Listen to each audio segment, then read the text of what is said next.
Hello and welcome to the first building tutorial video. In this video, it's just going to be about the setup and getting the basics kind of outlined. For an idea of what we are looking to create, you can see here we've got our, I've got my test project here. I can come over here and we can hit tab, and we can choose from one of these parts. And I'm going to pick this base piece here, and we can place that down. We can place another one down, maybe put a corridor down. Snap that into place, and then you can see here is our base. And oh, I've got the gravity turned down so I could jump over stuff. You can see here we can enter our base, come out the other side, and then we can come here, we can save our base. And if we exit out of the game and go back in, then we load our base. You can see here is our base that we've just saved. So you can see that we've got saving and loading of the bases working too, and we've got quite a few different pieces that we can rotate and snap into place. So here's like a bit of an observatory piece. So yeah, if you want these FBX files of these base parts, they are going to be available for free over on my Patreon. You'll find a link in the description below for those, so you can download them and follow along. And if you are a paid supporter on the Patreon, you will of course get access to all of the actual project files and all of the scripts that we create together as well. So let's just get stuck straight into this. So I'm going to create a new project. I am using Unity Hub 3.2. We're going to build this in 2021.3.7 LTS. And to get started, I'm going to use the first person core project. That'll give us a good controller to start with, and we can read more about this here. So it's a pre-configured character controller for first person. It uses the universal render pipeline, and it comes with a range of packages pre-downloaded, such as Cinemachine, the new input system, render pipeline, TextMesh Pro, etc. I'm going to choose a location for this. I'm going to go to my F drive, Unity projects, and let's place it in here. And I'm going to call this the build tutorial series. And I'm just going to create a project. Okay, so here we are in the project. You can see there is a README in the file if you want to learn a bit more about the first person template. But for now, what I'm going to do is I'm going to select the README, starter asset PDF, the license, tutorial info, and mobile, and we'll just hit delete. We don't need them. And we'll let this reload, and then I'm going to go over to my preferred layout, which on my 4K screen is having the hierarchy down here and the console down here. That gives us a lot more space to work with in the actual main view here. So in this video, we're just going to be creating a buildtool.cs script. This will be the build tool that we use to interact with the world and actually put the logic onto for building stuff. And by the end of this video, we are going to just have some cubes spawning in the world. So let's create a folder to keep organized. So I'm going to create a folder, and we'll call this build system scripts. And then in here, we're going to create a new script, and we're going to call it build tool.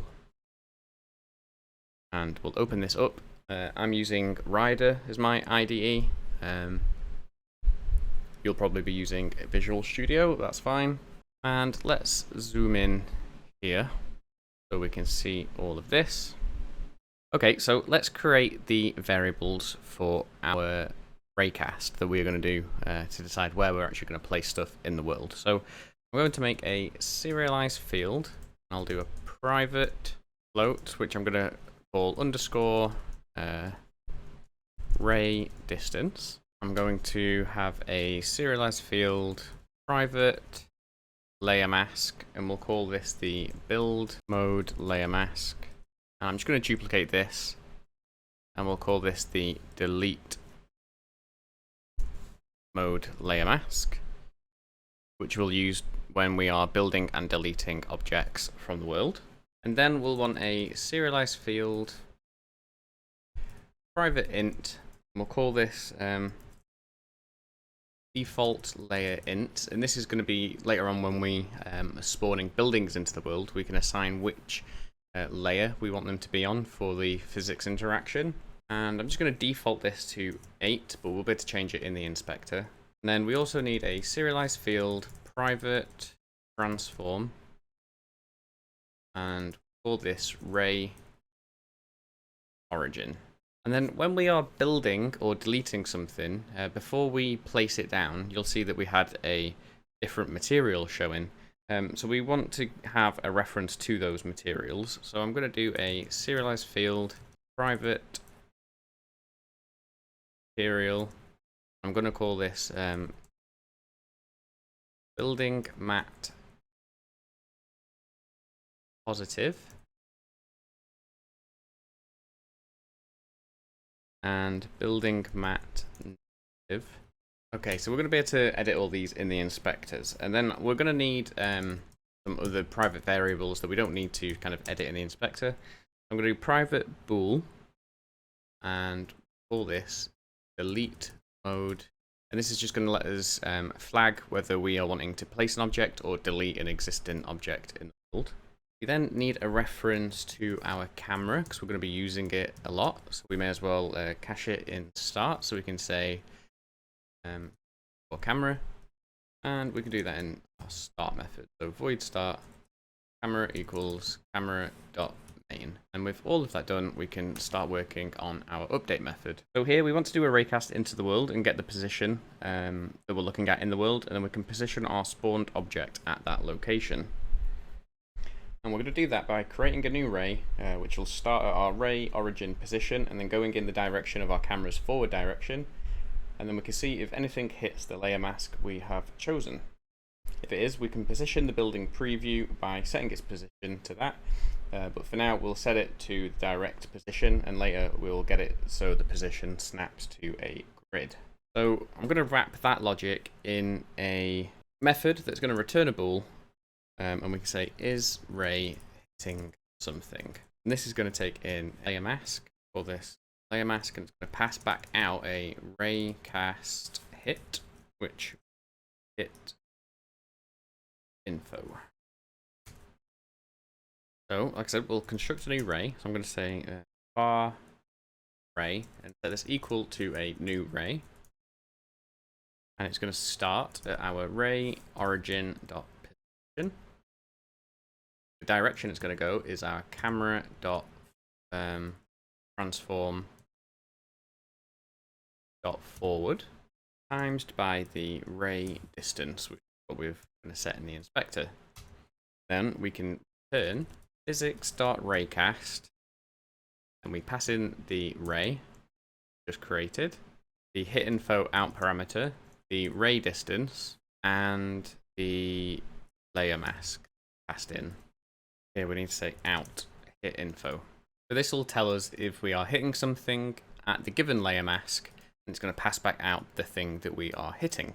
And if it is hitting something, then we'll be able to position our building preview by setting the position, as I said, and eventually we will snap it to a grid.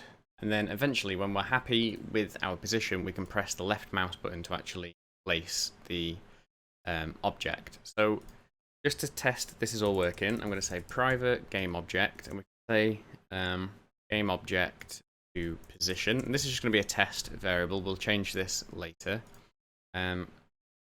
But what we want to do is we can say if game object to position is null, then we just want to return. And if it isn't null, we can set so if it's null, or we are not hitting something, and this is on the build mode layer mask, do out ray cast hit info. So if we don't have an object to position and we're not hitting something, then we're just going to return out of our update function. But if we are hitting something, then we can say game object to position is equal to our hit info dot point. Sorry, game object dot transform dot position is equal to hit info dot point. We can say if mouse dot current dot left button dot was pressed this frame, then we're going to instantiate the game object to position at the hit info dot point. We can say hit info dot point, and we should do quaternion dot identity. So let's go back over to Unity and check this is working. So let's jump over here. We'll have to let that compile. Just going to create, delete those two red items, add back in a UI event system. Click replace it with system module, and I'm going to go over to our main camera. Into this, I'm going to right click 3D object. Into the camera, I'm going to create an empty, and I'm going to call this our build tool. I'm going to add our build tool script to this.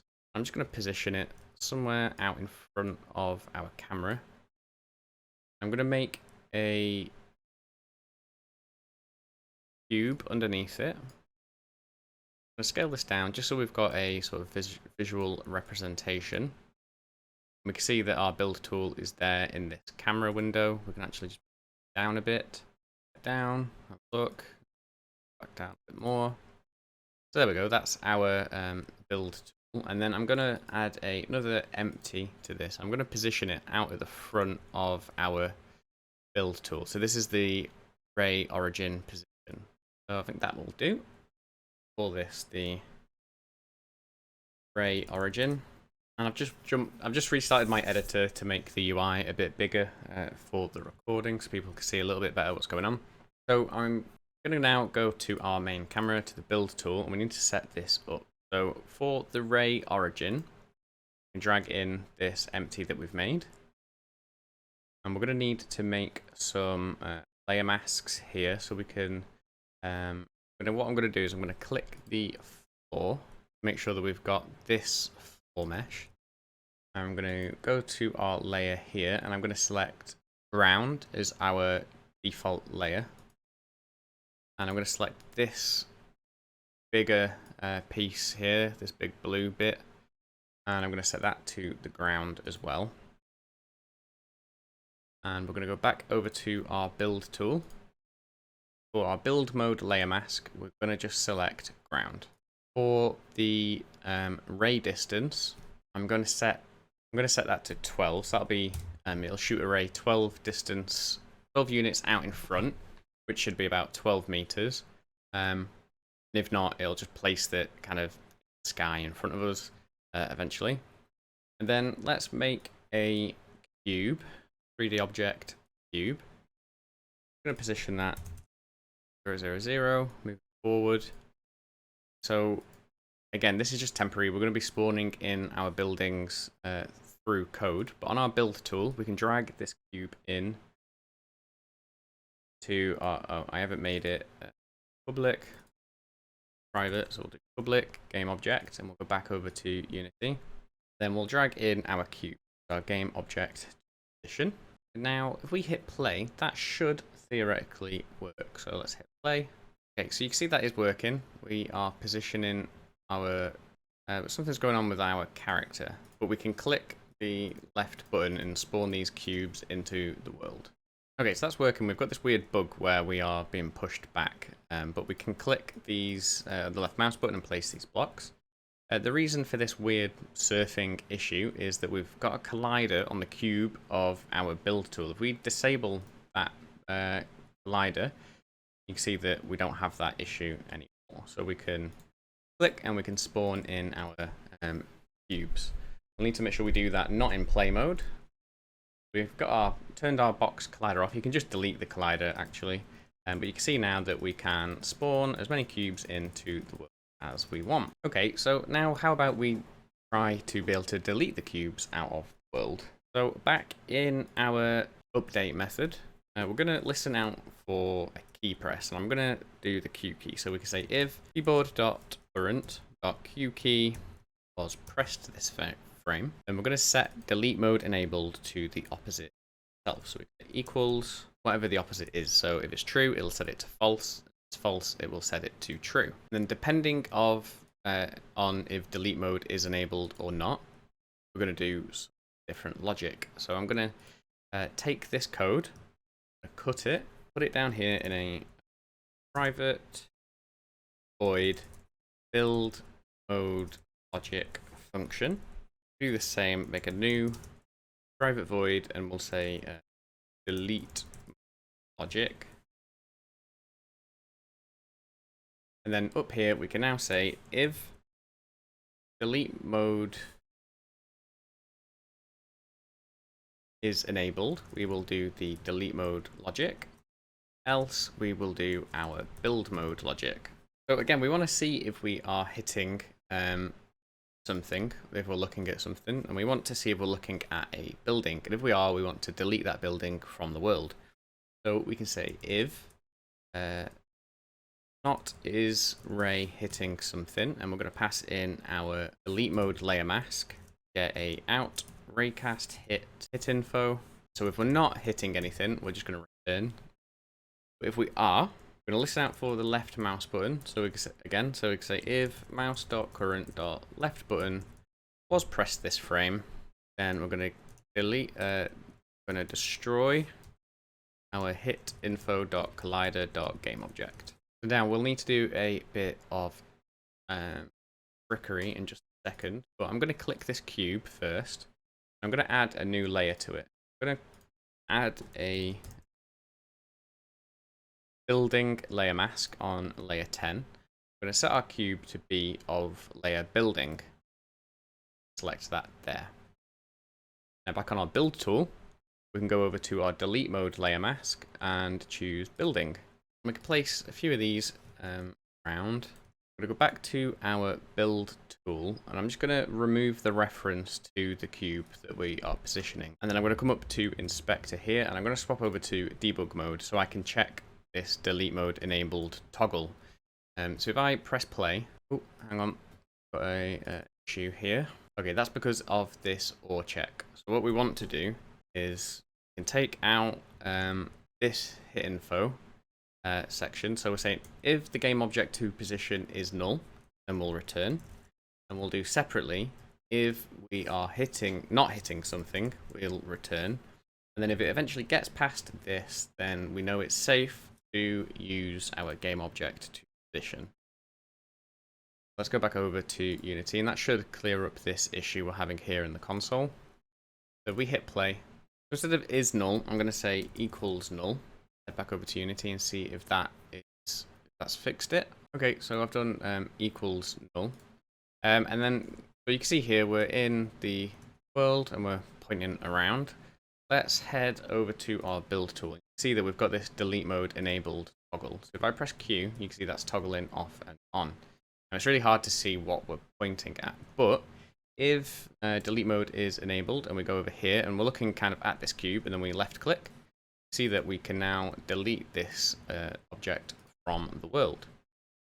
And if we untoggle delete mode, and then we set this cube to be, then if we set this cube that's left as our game object to position, and we go back, you can see that we are now positioning it, and we can spawn that in.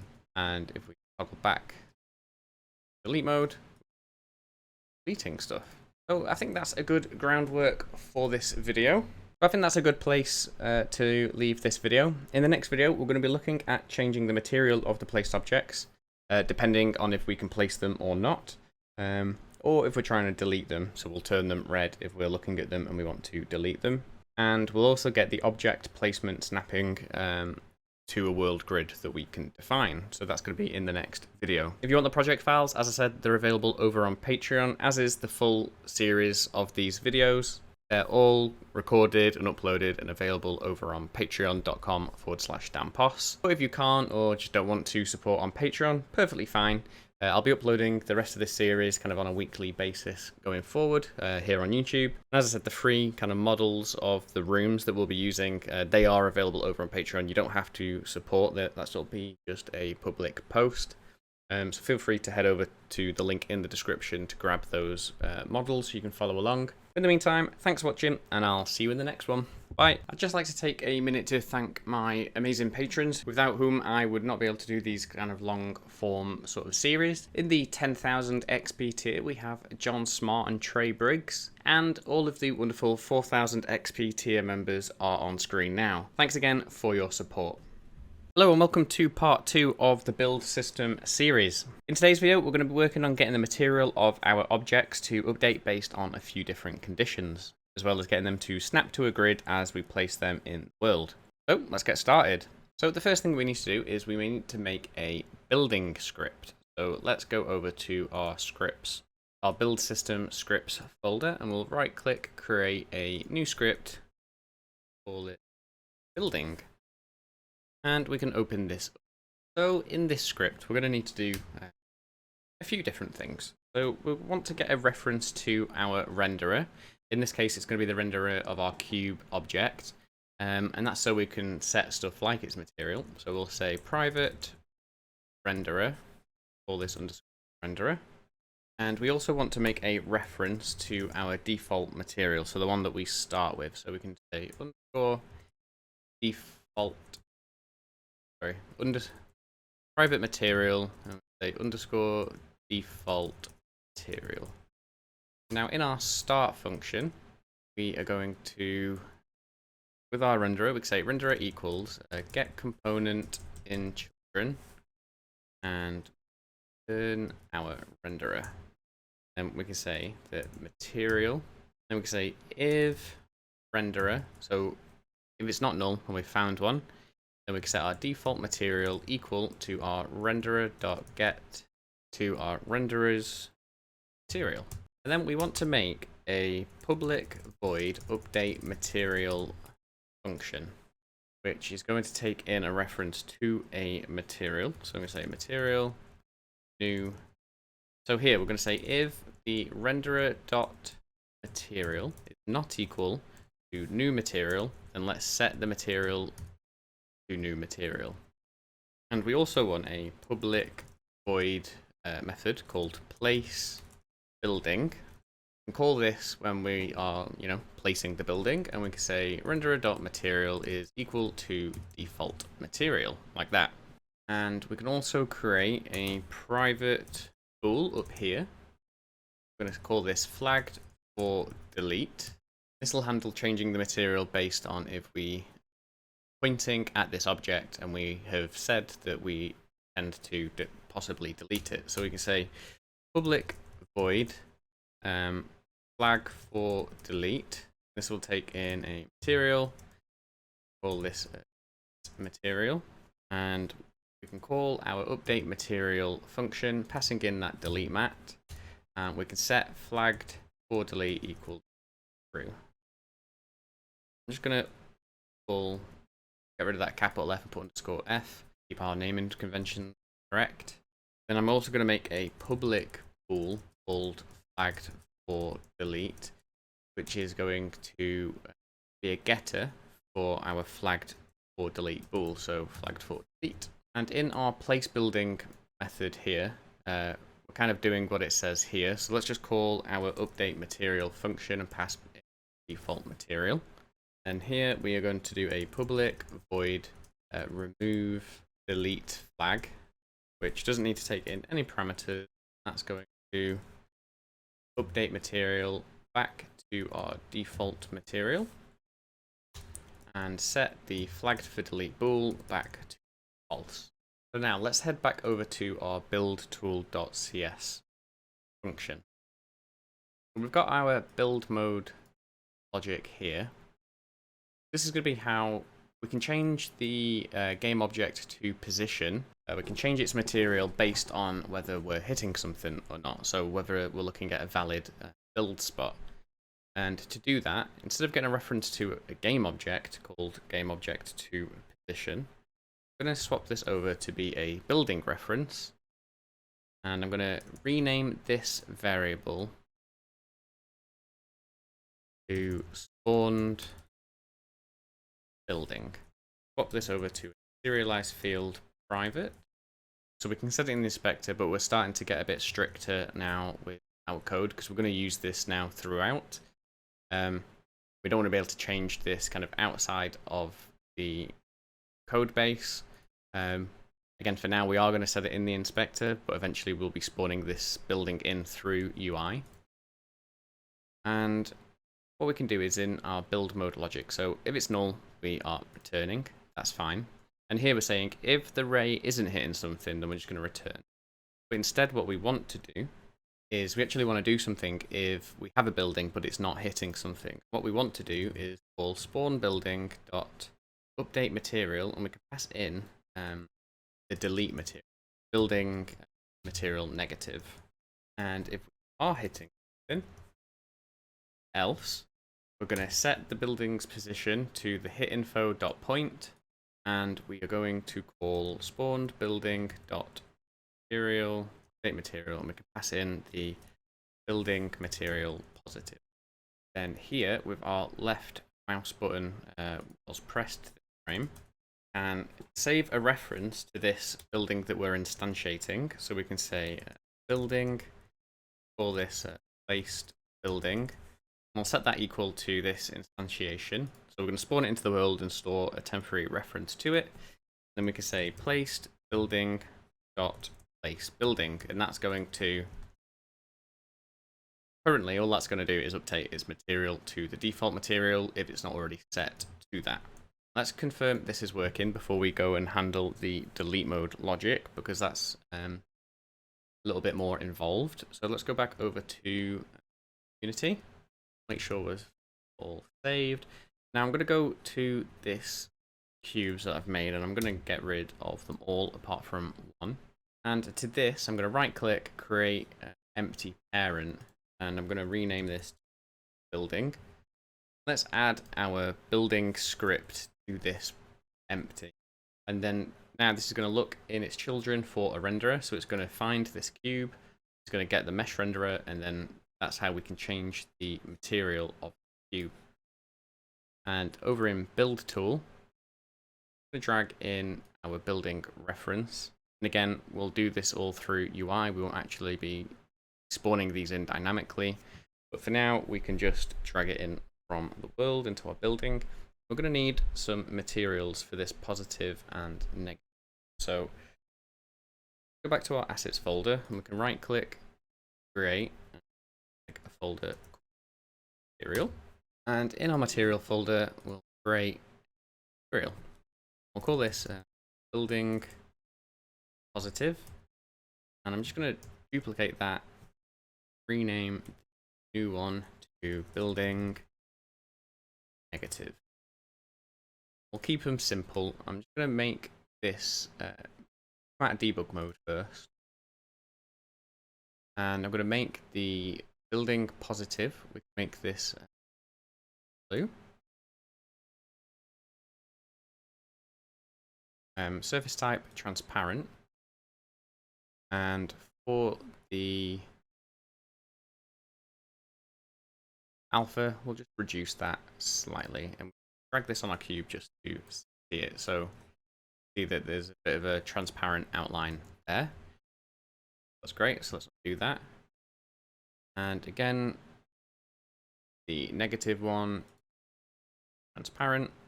Make this red, bring our alpha down slightly there. If you want to, we can add maybe a bit of emission just to make it look a bit nicer. We can drag in our set emission to true. Let's do that with this one as well. Pick our blue color. Up the intensity slightly. Now we've got our red material, which is going to be our negative material, and we've got our blue material, which is our positive material. This could be green or any other color that you want.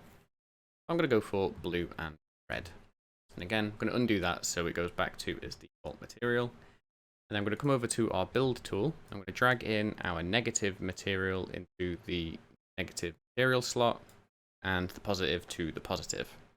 And if we hit play, you can see as we're placing this, it's blue. We look up in the sky, we're not actually hitting something. So the position has gone red. and it's blue when we are looking. And if we left click to place, have a bit of an issue here. So let's take a look at what's happening here. That was on the place building call, and it looks like we're not finding our default material. I have a feeling star isn't getting called before we're calling the place building. I think what's happening here is we're calling place building directly when we instantiate it, so start isn't actually getting called.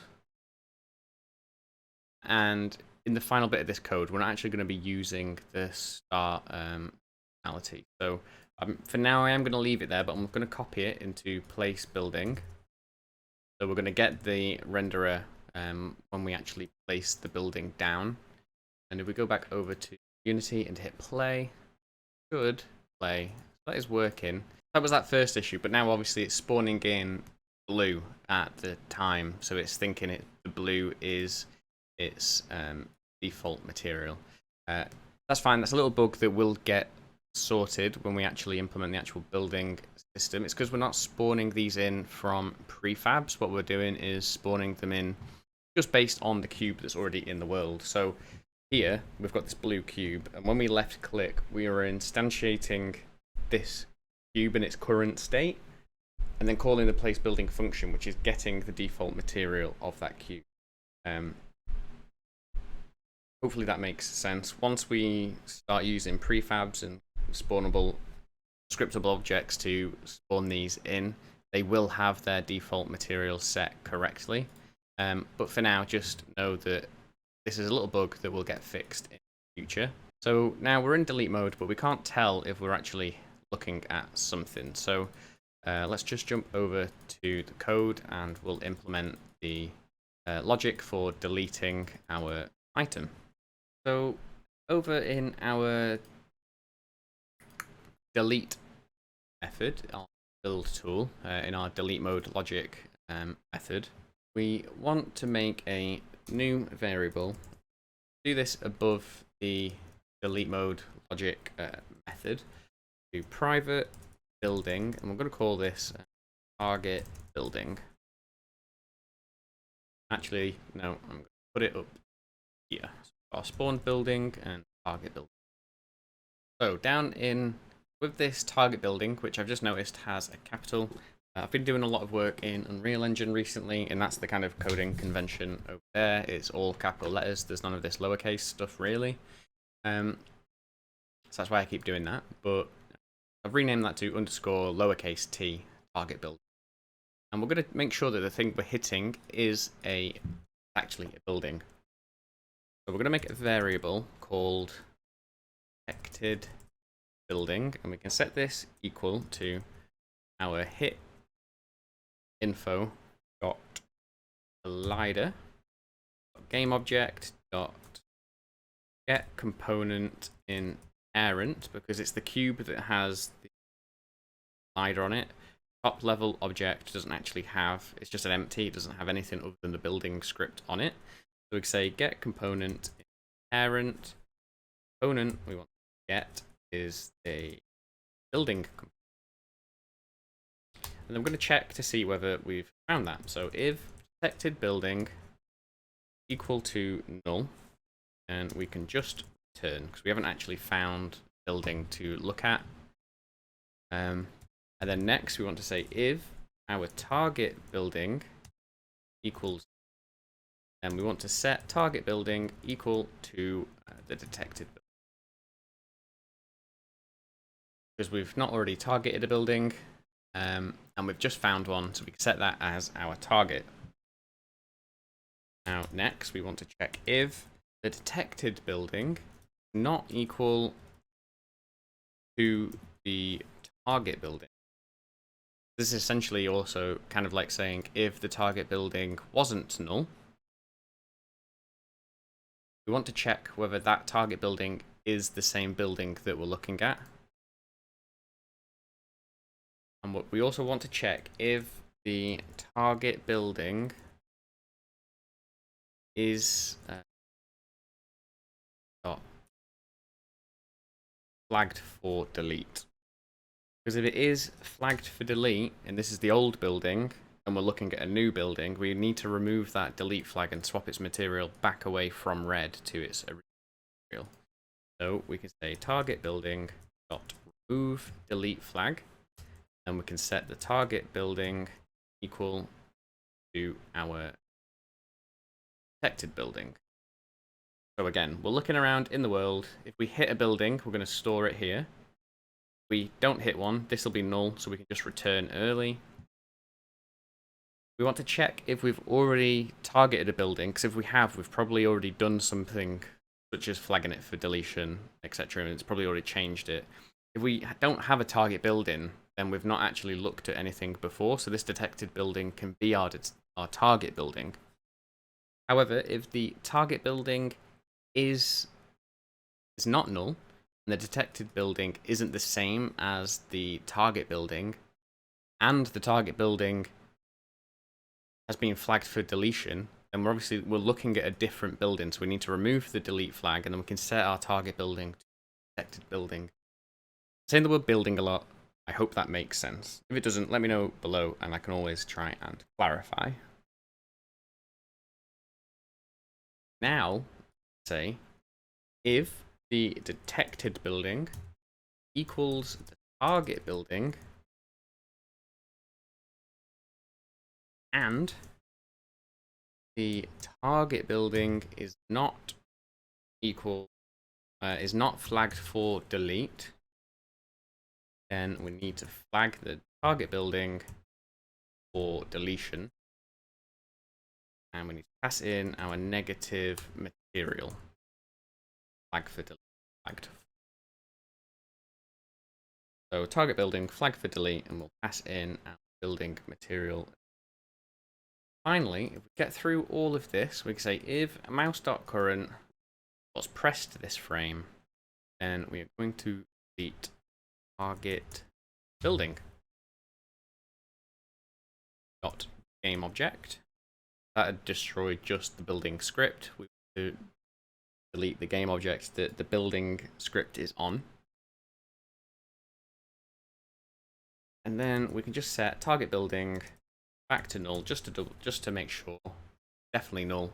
Then we go back round. We'll know that we've targeted a building. So if we detect a building and the target building is null, which it will be, we can now do the logic to set that building, flag it for deletion as well.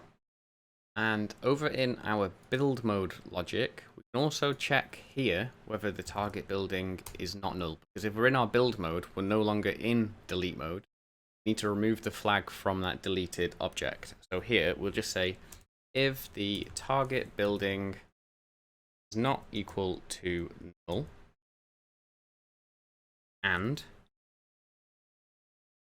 target building dot flagged for delete, then we remove the target building's delete flag, so remove delete flag, and set target building back to null. Because otherwise, if we were targeting a building and we press Q to go back to build mode, it would leave the target building's material as red, which obviously we don't want. So with that done, hopefully this should be fine. Let's go back over to Unity, and this time get our building and just make a couple of duplicates for it so we can see this working. Hopefully work. If not, debug it. So we'll hit play, and you can see over here we are in place mode. Press Q to go to delete mode. And you can see this is a bit of an issue here. It's not returning it back to its blue material or its original material. So why is that? Also, I'm recording this on the hottest day of the year so far. I am sweating. Just thought I would share that with you. And also, sorry if you can hear a fan in the background. Okay, to solve that bug, that was a bit of a stupid mistake on my part. So we're going to return this. So if detected bool If detected building is equal to null, then we can return early. What we need to do is here, if our mouse button was pressed, originally this was destroying it, and then outside the if statement we would set it to null, kind of at the end of each frame. We were just setting target building to null. We only want to do that if we have destroyed the building. So now we're saying if we are hitting something, then do all this. If we're not hitting something, and we have a targeted building, which is flagged for delete, we need to remove the delete flag and then set it to null. So now, with those changes in place, if we go back over to Unity and hit play, and we go to delete mode, and we can look here, we've got look at the object, and it goes red, look away, it goes back to material, and we can walk in between these and set the objects to flagged for deletion, and then we can left click and delete them from the world.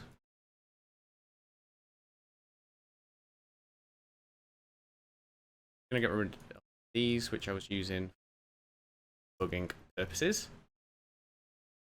Right, so the last part of this video is getting the grid setting up. So we snap the, when we're positioning the building, we are snapping it to a grid, which we have a good amount of control over.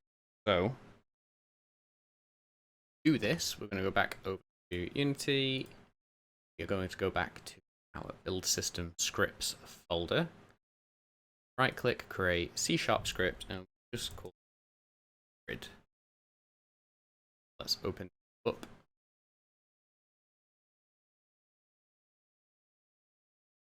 So here, this isn't going to be this is going to be a normal static class, which we can get from anywhere. As such, we don't need void update start functions. And here we are going to make a method. I'm going to call this public static. I'm going to return a vector 3. I'm going to say position from world 3. Actually called grid position 3D, and we can open up some brackets. So this is going to take in a world position. So we can do vector 3 world pos. We can also do a float. This is going to be the scale, grid scale, sorry. So grid scale. So this is going to snap all of our dimensions to this grid that we are putting in. So we just need to do a bit of maths here. So we're going to say, we're going to get an x variable. We're going to set this equal to mathf.round. And we're going to round our world position dot x divided by the grid scale dot x times. We're going to divide that by grid scale, and then we're going to times it by scale. We're going to duplicate this times, and we're going to do a y z.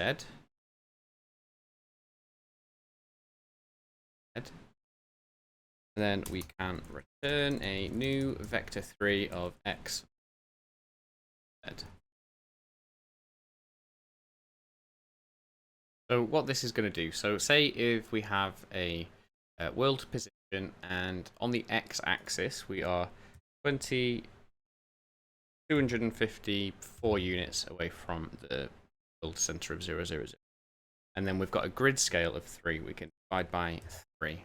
So that's going to be 84.6666 to the nearest integer, which in this case would go up to 5. So we could do 85 times by 3. This will give our grid position on a world grid where the kind of grid snap points are on a scale of 3. This will give us an x position of 255. So that's a nice round number that will conform to our grid scale of 3, no matter what we put into. So if I go back over, so for example, that was 254. We do 255 divided by 3. That is 85, which obviously if we times by 3, that's 255.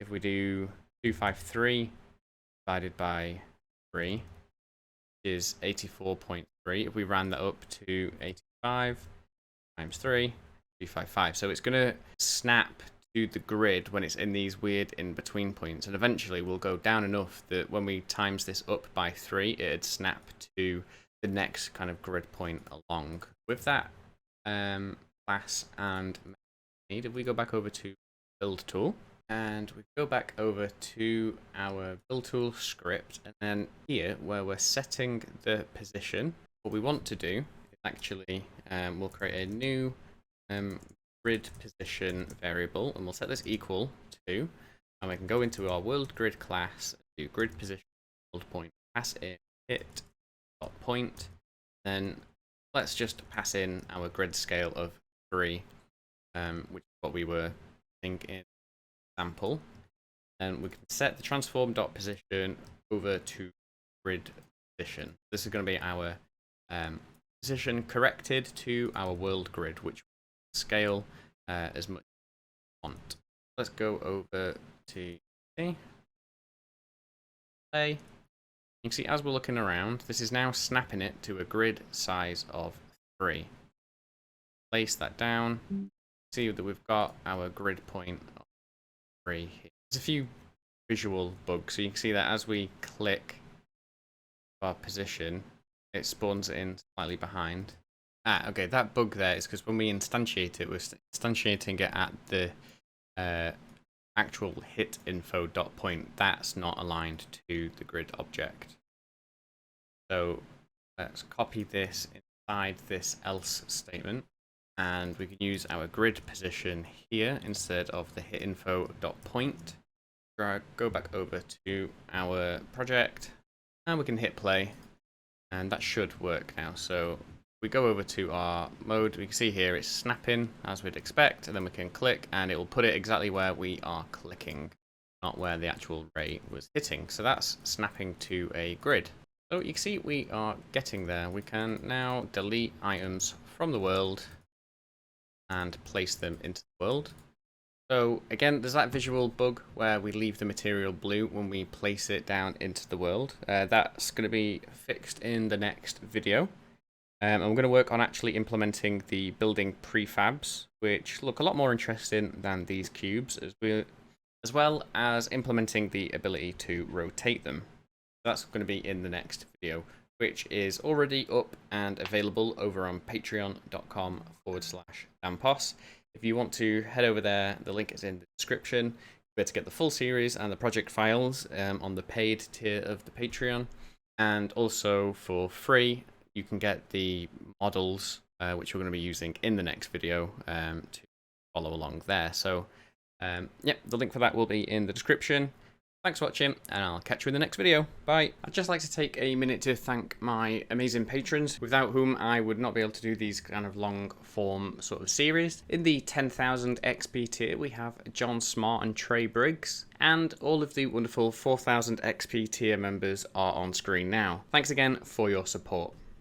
Hello and welcome back to the building tutorial series. So in this part, we're going to be working on implementing the building models. So we've got something a bit more interesting to look at than just this plain old cube. For this, we're going to be going to drive a lot of the data for the buildings by using scriptable objects, which I love. I love scriptable objects. They're very powerful. They're really cool to use.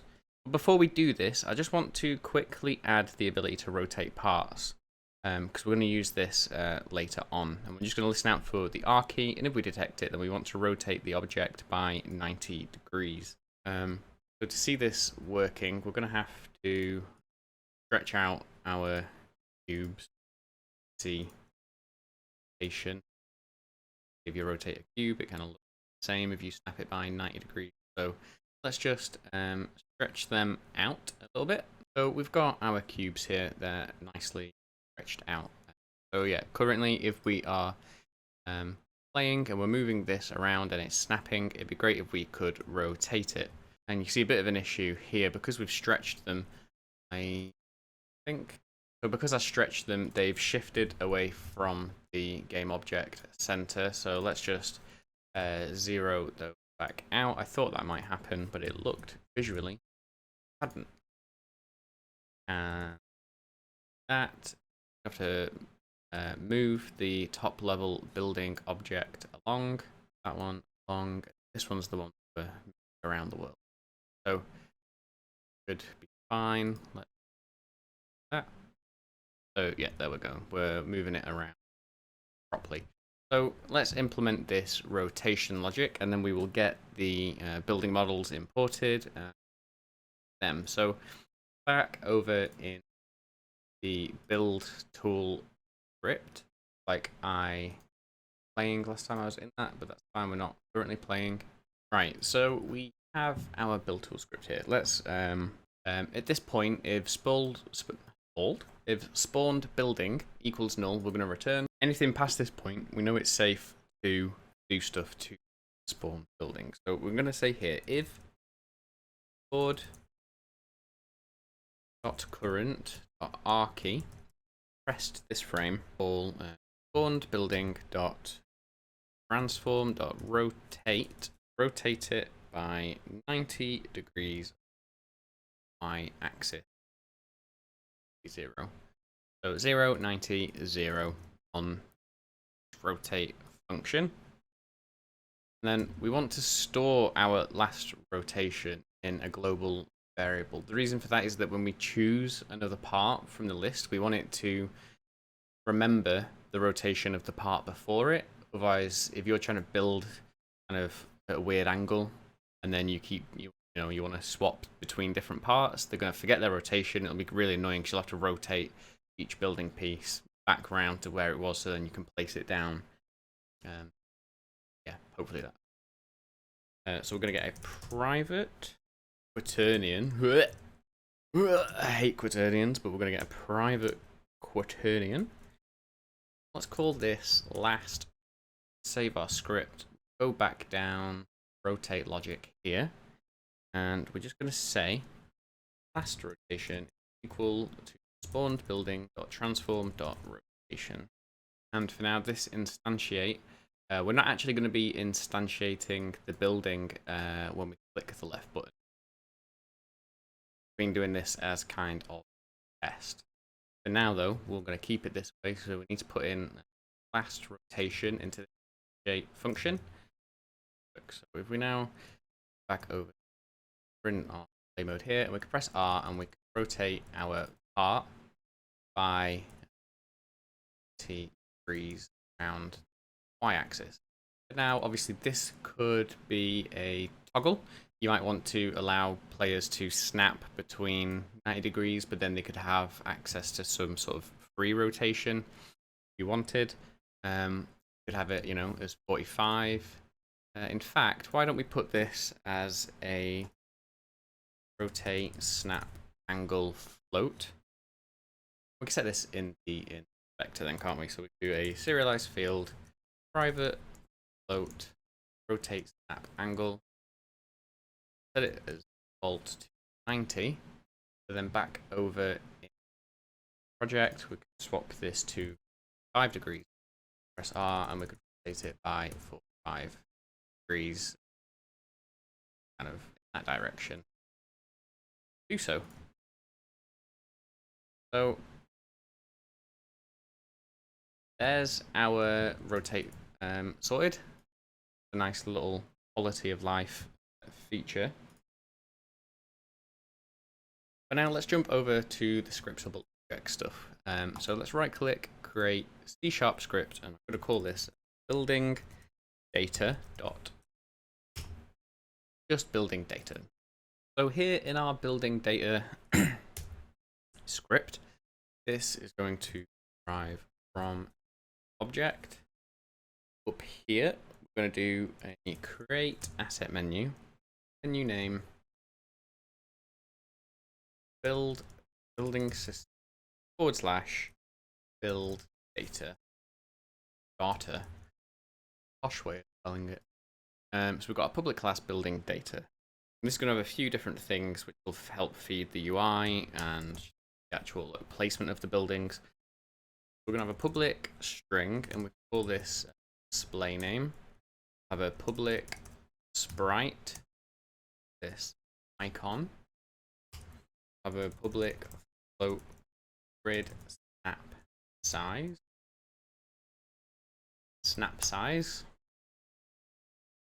Public game object, which is the prefab, the actual building model. Public vector 3. Building size. So this will be like that building piece, like how big it is, the dimensions of it. Outside of this class, I'm going to make a public enum. Call this part type. And I'm going to have rooms,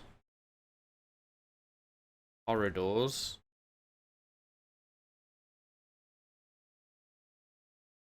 deck. Well, then we can make a public part type. Call this part type. Go. And just as a little quality of life feature, I'm going to come down here. I'm going to wrap this next bit of code in if editor processor directive, I think it's called. I always forget the name of that. And this is going to be a custom editor. Uses the Unity editor namespace. It's going to be custom editor type of building data. So if we are looking at a piece of building data, this custom editor will apply. And we can make a public class called building data editor, which derives from editor. And we have a function that we can override called public. We override texture 2D render static. And this takes in a few different things. It takes in a string, which is asset path, an object array. You don't need to know all of this. We won't use this. It takes in an object array called sub assets, an int width, int height, and that is it. So in here, I'm going to make a variable called var data. This is going to be set target, which is going to be what we're looking at, building data. We just want to cast this to building data. If you haven't done editor scripts before, it's kind of beyond the scope of this video. Just follow along. If you'd like to see some more tutorials about making your own editor scripts, let me know. I'll cover that in the future. But just know we're making a bit of code which will run in the editor to just make our lives a little bit easier. So check here, if data equals, again, that's this building data. If the data is null, or the data's icon, so this variable here, that's null, then we just return null. But if the icon, so the sprite icon is, but if it gets past this, we can make a new variable called texture, set this equal to a new 2D width and height, passed in by default this method which we're overriding. Again, we're not calling this anywhere, the editor is calling this. So we're going to make a new texture with width and height. Editor utility dot copy serialized, and the source is going to be the data icon dot texture, and the destination will be the texture that we made. Then we're going to return that texture. So that should hopefully work. Again, don't worry too much about this bit of code if you don't fully understand it. If you want to learn a bit more, again, let me know in the comments. Now, this is the main kind of thing that will be used in the build system. This is just a quality of life feature, which I'll demonstrate in a second. So we go over to our folder. We go back over to our project. And in our build system scripts folder, I'm going to make a new folder called building data. In here, we can right click, create, and we've now got this building system build data. Put this in. And I'm just going to say test building for now. So you can see nothing has kind of changed. We've just got the default scriptable object icon. But if we go over to the sprite and choose a sprite, for now I'll just use UI sprite. See, this now changes our scriptable objects icon to be that sprite. When we start to load in our data in a second, you'll see that we put a little preview of the sprite here, and it will look like this. So these are all of our scriptable objects associated icon sprites which we've set here. So let's get started doing that. So if you've head over to the link in the description and where to download this Unity package file called Building Tutorial Models. And if you just drag this into your project, see that it'll come in with the project, icons, materials, and model folder. So we're going to use all of these going forward. So just hit import, and you can see that it's brought in this project folder with icons, materials, and models. Drag these in, see them. World, floor sign, square building, long building. So they're all there for you to use. So let's go back over to our building system scripts the data folder. So our test building now plug in one of our UI icons. Let's start with just this square room. And I'm going to rename this scriptable object and call this square room. Sometimes with that editor script, you'll get this error. It's fine. You just clear it and go away. It's like a bit of an editor error. There's probably a bug. I've probably not done the editor script, fully how it should be done. But, for now it works. That error is fine. You can just clear it. We've got a few different things here. So we've got our display name. So I'm just going to say square room with our square room icon. So for the grid snap size, if we drag in the square room cross section, P, L is just our normal square room. If we drag this, put it at 0, 0, 0. I'm going to make a copy, so Control D. Move this over 3 on. I'm going to move this over, 6 on the X. You can see that these are done to a kind of scale of 6. So for the grid snap size, I like keeping it at 3 because different parts can now be in multiples of 3. So I could have a 3 across corridor, for example, or a something that fits within that modular snap setting. So if that was 3, that's overlapping, so you won't be able to place that. But if you go over another 3, it's perfectly. So for all of these building data, I'm going to put the grid snap size as 3. However, if you're using your own modular assets, you may want to set it to the actual size of the object. So these are 6. Square is 6 by 6 Unity units.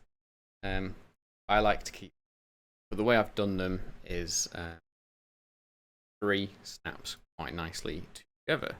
So we'll fill in the prefab bit in a second.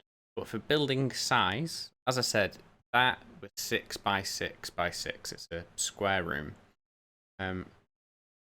For reasons that will become apparent a little bit later, what I do for building size is you do the size of it minus about 0.2. So instead of 666, we'll do 5.8, 5.8, 5. Reason for that, if I pull back in, so this 6 by 6 by 6 is really up to the edge of this building. If I duplicate it again and move it over 6, they're going to technically be overlapping, but they're touching, especially on the doorways. I didn't pick a great example, but they are technically touching a little bit. This building size that we put in on our scriptable object helps drive the collider which we spawn to see whether buildings are overlapped in. So we want to make it just a little bit smaller than the actual self. So if you're using your own modular assets, just take that into account. So go a little bit under their actual size. Okay, so as for this prefab, what we need to do is right click, create an empty, call this building underscore square room, zero this out. Now to this square room, I'm going to get the model of the square room. So this one, just square room, not L or T. That's to do with the amount of doors on them. So square room, what we'll do is drag that under our building square room prefab, or empty, which is about to become a prefab. And then underneath this, we need to right click, create another empty, call this colliders, and make sure it's spelt correctly because we'll reference this by name in code a bit later on. And make sure that's zeroed out. And then under the collider empty that we've just made, create as many empties as you need.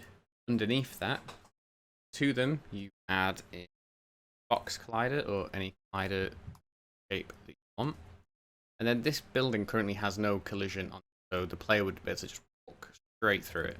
What we need to do is, with these colliders, position them kind of on the wall. And this is because they're enterable buildings. If they weren't enterable, we'd be able to just put a big box collider around the whole thing. To position that into place, we know our room is 6 by 6. Put our collider on there. Position, we'll do 3. And position minus. That should be on that wall perfectly, kind of in the middle. And the player won't be able to walk through that wall. You need to obviously cover the entire room. So I'll duplicate this and I'll move +3. Again. Yeah. Now for the front, obviously that's going to be a little bit different. So we can make a new empty, add a box this, forward, cross. It's quite a tedious process. I'm only going to do it the once camera in like real time, jumping ahead. Later on, no point you watching me just do this. It's the same sort of manual thing over again. Then we can move this up.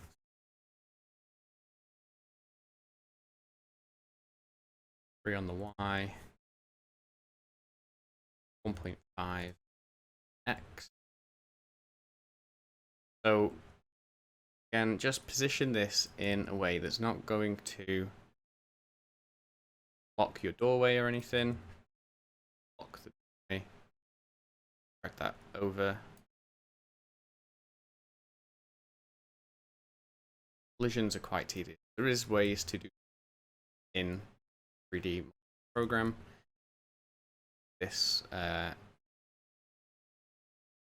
more intensive way. What I'm doing here is I'm just duplicating some box colliders, spin them around, and above the door, color these 3 colliders, 4 colliders, 3 colliders here. and take them and back. Then this side one, okay, rotate it degrees, move it up to the roof, duplicate again, move down. I'm being very... Now that should be... to position these, you may want to go into 2D mode time to time, and then you'll be able to get it like directly onto the floor like that. But if we hit play, see the player can now walk on this, and he can't walk through the wall. Out of it, can't walk up, we've got to jump up step. That's how you'd set up the collisions for these models. Again, quite labor intensive, but you know, once you've got these, you could duplicate this, swap out square room, leave the collider model in. You could put the square room T in, get rid of the other one, and then just reposition colliders accordingly. Obviously now we've got one big square and it's covering that doorway, so the player won't be able to get out of that. But again, I'm not going to go through that whole process for every single video, otherwise every single building piece, otherwise that would go on for far too long. Right, so we've got this first one, this square room. Going to come to our prefab folder, which was already made for us, tutorial, this first person sort of template. It's good enough for us. So I'm going to right click, create folder, building prefabs, drag in square room into the prefab folder. Now we can open up this and we can see it in the prefab window. This may be a better place for you to then go manually put colliders back into a bit of a better position if you want to tweak them. Okay, so that was quite long-winded. Let's get back over into our scripts. Go to the building.cs script that we've got. I'm going to need to rework this a little bit to actually work with the building data that we've made. So the way we're going to do this is we're going to create the buildings directly through code. The actual buildings won't be prefabs, just the graphics and those colliders that we've just made. And the rest of it's going to be driven by the scriptable objects that we're going to create in the vector. So here in our building script, let's going to get rid of our start function fully. We're going to do public void init initialize. Call it initialize if you want. Init's just nice and short and kind of we know what it means. This is going to take in some building data.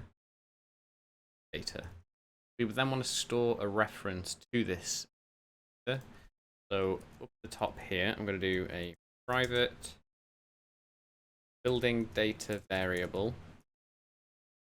Call this assigned data. Assigned data equal to, and we also want to store a reference box collider. And to make sure that it's got a box collider on it, we can apply component type of box collider. Collider. That goes outside of the class declaration with apply component type of box collider here. Now we know that if we have a box collider, we can say private box collider in our initialize function. A box collider is equal to get component box collider. So we're going to set the box collider size. So box collider dot size equal to the assigned data. The assigned data dot building size. We're going to move this center of our box collider up to the center of our graphics. Box collider dot center equal to a new vector 3. And we'll do 0. Do some brackets here for the y, and we'll do 0 for z. Then in y, we'll do assigned data dot building size dot y plus 0.2f, which is what we took off Remember when we put this building size in, we minused 0.2. We're going to add the 0.2 back and then divide this, then times this by 0.5f. So that's going to find us the exact horizontal center of our building.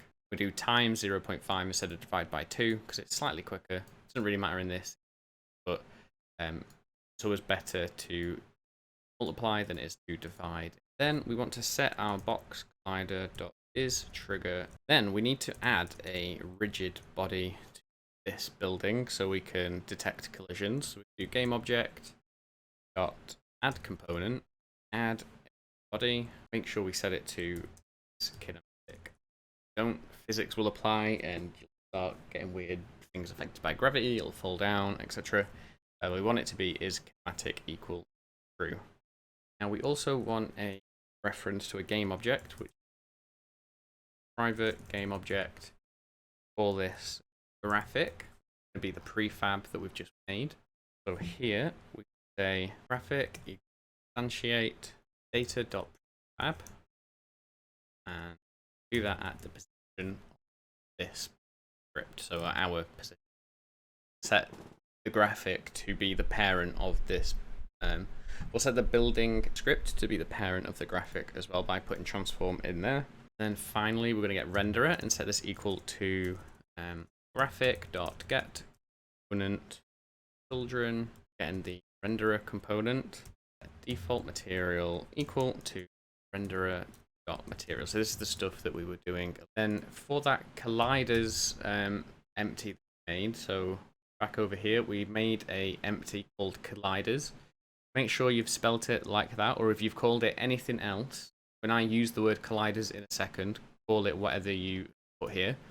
So I'm just going to copy the title of this back over to our script. Here, what we can say is we can say colliders, which is a variable we'll make in a second. This will be equal to graphic.transform.find, and then we'll paste in whatever we named that empty. And transform.find just looks down through all of the sort of children of that transform and looks to find a game object called colliders. Looks to find a transform called make that. So we do private transform. And if we found any colliders, we want to turn them off until we actually place the building. So if colliders not equal to null, then we can do colliders.gameObject.setActive. While we're positioning the world around, we don't want it colliding with anything. For example, if you've got a multiplayer game, you won't want to hit another player, you want them to run through the kind of like hologram. It's not physically there, so we don't need colliders in there. And even the box collider, we've set that trigger to true. Then when we place the building, turn colliders back on, move straight on to place building. I'm going to move this of the update material function like that's place for it. So in our place building function, we're going to turn the box collider. We're going to disable it because placed it in the world now. We don't want to block people getting into the building, and we turn on if colliders. We can turn them back on. So do colliders.gameObject.setActive true this time. We're going to get the renderer, which we've just got a reference to up here. So we're going to say renderer.material. Then we're going to say update material, and we're going to back in default material, which we got here when we spawned in the graphic. I'm going to get our game object, and we'll do dot layer equal to, and we need to set this to our building layer. We go back over to Unity, go in our layers thing. We can see here building, got a 10 next to it. It might be different for you. We're going to set our building back to our building layer because we're going to have a different layer for the building preview. So whatever you've got as building, the number next to it, you want to put that number in here. So for me, it's 10. You, it could be something different. Then I'm going to get the name. I'm going to change the name of this building to be equal to the signed data dot display name plus do an underscore plus dash plus transform dot. Then finally, because we've got this trigger volume and we have a rigid body, we can detect now when stuff is lapping or a reference to that. So we can say private bool is overlapping, and I'm going to make a public capital getter for that private bool. Come down here and we can say on trigger enter, so private void on trigger enter, say is overlapping true. Actually, this on trigger stay. Then we can say on trigger exit is overlapping equal to false. And I want to put underscore in our bool just to keep that to show that they're private variables. That's our building script done for now. So now we can go back over to our build tool script.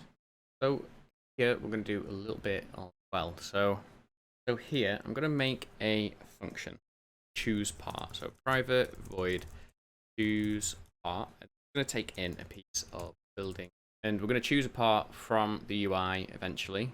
When we click on the piece that we want to use, this method called, and it'll pass in the data just selected. So to use part building data, and we can open up a set of curly braces, and we want to do a few different things in. So we want to check if delete mode is, so if delete mode enabled, we need to check if we have a target building, because if we turn off delete mode, we could have been looking at a building and would leave its material as red. And I want it so even if we're in build mode, if we choose a new part, it swaps back to build mode. That makes sense.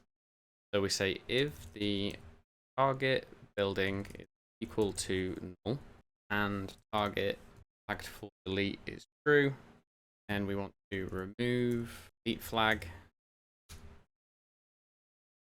set target building null, turn off false.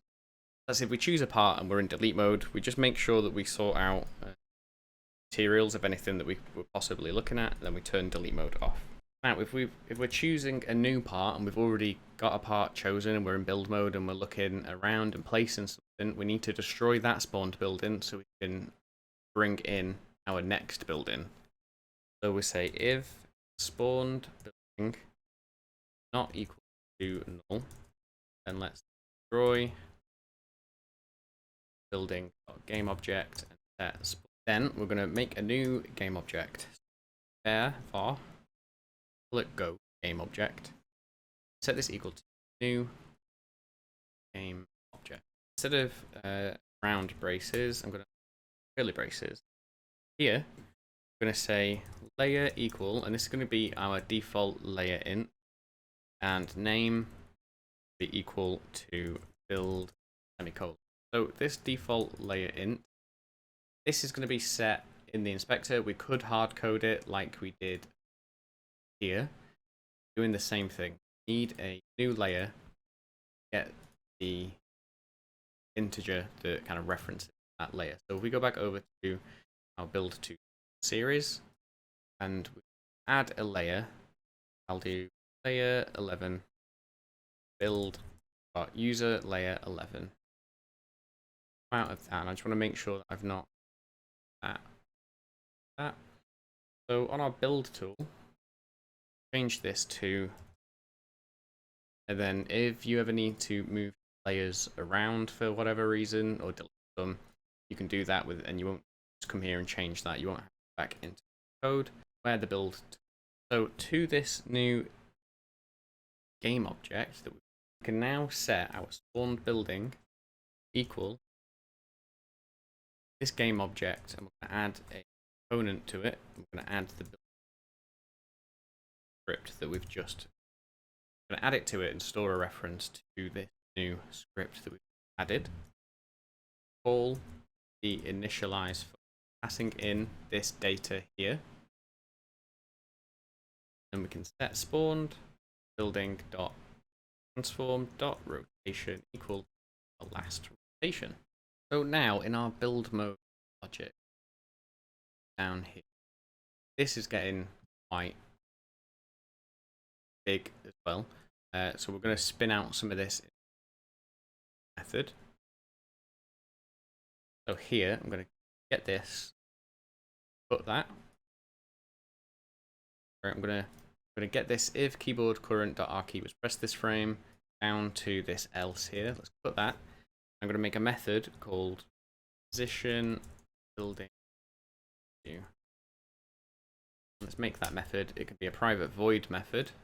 Paste in this. Okay, so what we want to do is this spawned building update material. I'm just going to put this out of this if statement. I'm going to place it at the top. So say spawn building dot update material. I'm going to update it based on whether it's overlapping.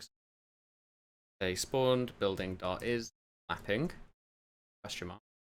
If it is overlapping, we're going to put our negative material in. If it's not, we can pass in positive material and cut this, get rid of this else statement and paste that into here, and we'll get rid of not. So we can say if the ray is hitting something, then let's place our building. Okay, so let's just check this is, so in our start method, we're going to call use part method manually, and we're going to obviously again this will be driven through the UI, but for now let's just do it manually. I'm going to make a temporary variable called public building data, public data.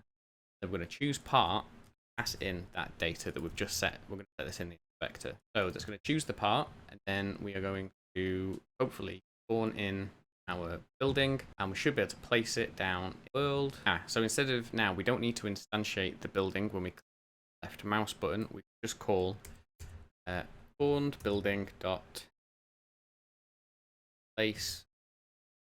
Then we want to make a copy of our data. So data copy is equal to spawned building dot assigned data, which if we go over to our building script here, we're going to make a public getter. So public building data assigned data, which our private variable here. Go back to our build tool.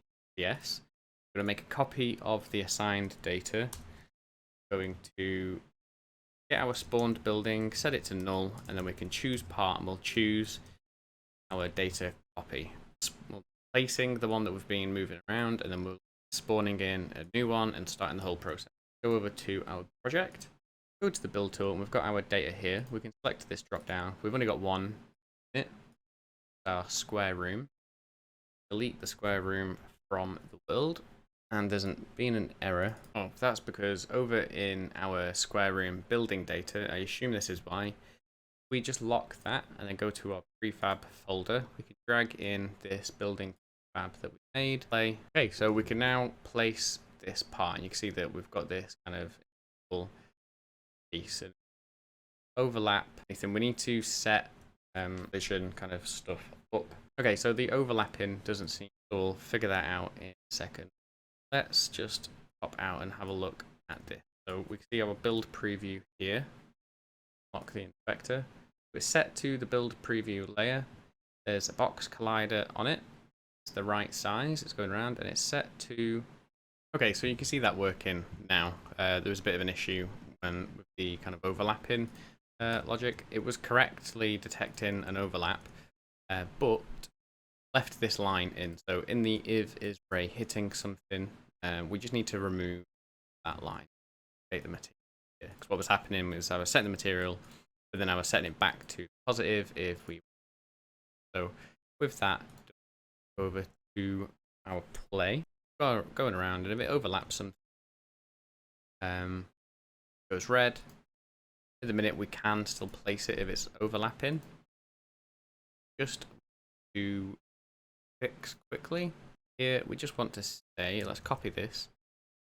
If we press the left mouse button and we are not overlapping something, then we can place the building. So let's just check that that's worked. So can't actually place a building while we're overlapping, but we can go out here and place any building parts as we desire, as long as they're not overlapping. The R key we can rotate. So what you need to do now is a bit of homework for you between now and if you go back to your building data script, make a new one. So create building system, build data. Let's do where T. Is the T junction.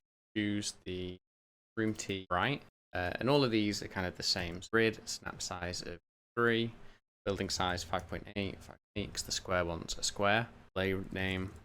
Now you need to sort out the prefabs, so just like we've done here. So what you could do is you could just duplicate it, rename it, build sub_1 T, get rid of the square room, drag in square room T. You can see that this has got one door front and then kind of off to the left and right.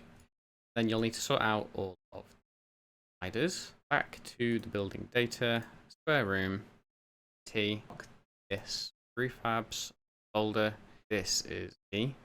And then if we go back over to our build tool, again we've got this hard coded bit here. We'll choose the T one. Now with T junction, we can't get rid of that yet. Got our T here. I can get in, I don't think, I can get out there. I can't get out this side because I didn't sort the colliders out, but there you have it. So go through and do that with all of these models that we have here. With the long ones, with corridor straight, long room, and the observatory room, I'll get these up on screen now. So you can see the building size here, 8x8, 8x8, 11x8 for the observatory. Got long room, which is 5x8, 5x8, and 5x8. And our corridor is 5.8, 2.5, and 2. So those sizes are slightly different to the square rooms, but it's the same process. You just need to change the size. So that's your homework for now and next video. Just to save, obviously, me doing it all in this video, it is time consuming. So that was quite a lot to cover, and it was quite a long video, but hopefully this has set us up nicely to create some parts from. Walk around, press tab, we've got our different parts. Choose a piece. So as always, thanks for watching. As mentioned previously, the project files for this are available over on Patreon, as is the rest of the series. As of now, at the time of recording, it's looking like there'll be 6, maybe 7 videos, but they're all up over on Patreon, which is patreon.com/toss. And in the meantime, thanks for watching, and I'll see you in the next one. Bye. I'd just like to take a minute to thank my amazing patrons, without whom I would not be able to do these kind of long form sort of series. In the 10,000 XP tier, we have John Smart and Trey Briggs, and all of the wonderful 4,000 XP tier members are on screen now. Thanks again for your support. Hello and welcome to episode 4 of our building tutorial series. I'm going to jump straight in. So far we've been hard coding all of our building mechanics. We've been assigning it directly code, or we've been, in the inspector dragging bits of data in here. Then when we play it, spawning them in. But we actually, we need a bit of UI to help the player actually be able to interact with the system we are making. So in this video, we are going to be working on that, working on our UI. This is looking like it'll be a 2-parter. We're going to set up and do quite a bit of the coding of the UI system in this video, and then in a follow-up video, that one will hopefully be a little bit shorter, but we'll kind of just finish it off before we head over to the save and load sort of part of the system. So let's just get straight onto this. I am going to come over here to our hierarchy, and we want to get a right-click UI and canvas. Now over on the canvas, where it says UI scale mode, we can say scale with screen size. And I'm going to put in a reference. So to our canvas, I'm going to add a panel. So right click UI panel, and we'll call this build panel. To this, we're going to add a build panel by script. So we'll make that there. We don't need to open that up just yet. So underneath this one, actually I'm going to make the color be kind of a dark gray, dark black. Just get like that, and then we can go over into 2D mode and then zoom out. Just make this a little bit more menu so we can see that dark. And then I'm going to duplicate this and drag it as a child of our build panel. And I'm going to rename this to panel. And we'll drag this over the side like that. And I'll actually call this panel top. Make it about there. We might need to as we go. And then to this we can add, over in the inspector, we can add a grid layout group. And we're going to have a constraint, we're going to have a fixed column count and one column. These are going to be out. And to this, I'm going to add 3 buttons. I'm going to do UI button text mesh pro, which we'll have to import the EMP essentials. So on our button, for the rect transform, I'm going to have it to size dynamically. So we're going to have it, we say to stretch and fill the space. Go over to our side panel. Here we can increase the X size of our button to fill our zone, like this side panel that we've made. And our button text size, minimum we'll put in, max will 50, minimum 16. And we're going to have 3 buttons. One that says all part, rename this to all parts button. Duplicate this. See that the grid has dropped it beneath it. So for this one, set X to say rooms button. Again, duplicate that. This will be our corridor, but rename this to. Now underneath this, underneath our build panel UI, we're going to add another panel. This time we'll call this the side panel bottom, and just size this to here. Black, bring up alpha, and to this bottom panel we're going to add a script. This is going to be called build side UI, building side UI, sorry. Then we want to add in another panel, be our item window, that to fill this other side. Again, we can make it black, and to this we'll add a grid layout group as well. Now underneath this item window we're going to create an empty. We're going to name it building part, and we're going to make another script called building part. Then to this we can add another button, child of that. So UI, have it to, we hold down Alt and click this bottom right stretch button. It'll stretch it in all directions. This is going to be the button that we use to click and actually select which building piece we want to use. Set the size of that by coming down to grid, say 8 by 128, for example. We can make that a bit bigger, and we can change. We're going to change what this looks like through code to show the sprite of the building piece we're going to make. And let's go back up to our canvas, and this we can add one more script and we'll call this the. Let's just go over to our build scripts folder, and let's make a new folder in here called UI script. Get all of these scripts that we've just made and drag them over to our UI scripts folder. Then we're going to start off in our UI manager script. That's going to be the script that we go to first. So the first thing we want in here, I'm just going to get rid of these. I'll have to add them back in, obviously, but let's just start fresh. So we're going to get a public build UI reference. Call this build. Okay, so with that reference, let's add back in our start method, and we can say build panel.gameObject.setActive to false. So when we start the game, we want the UI to be closed.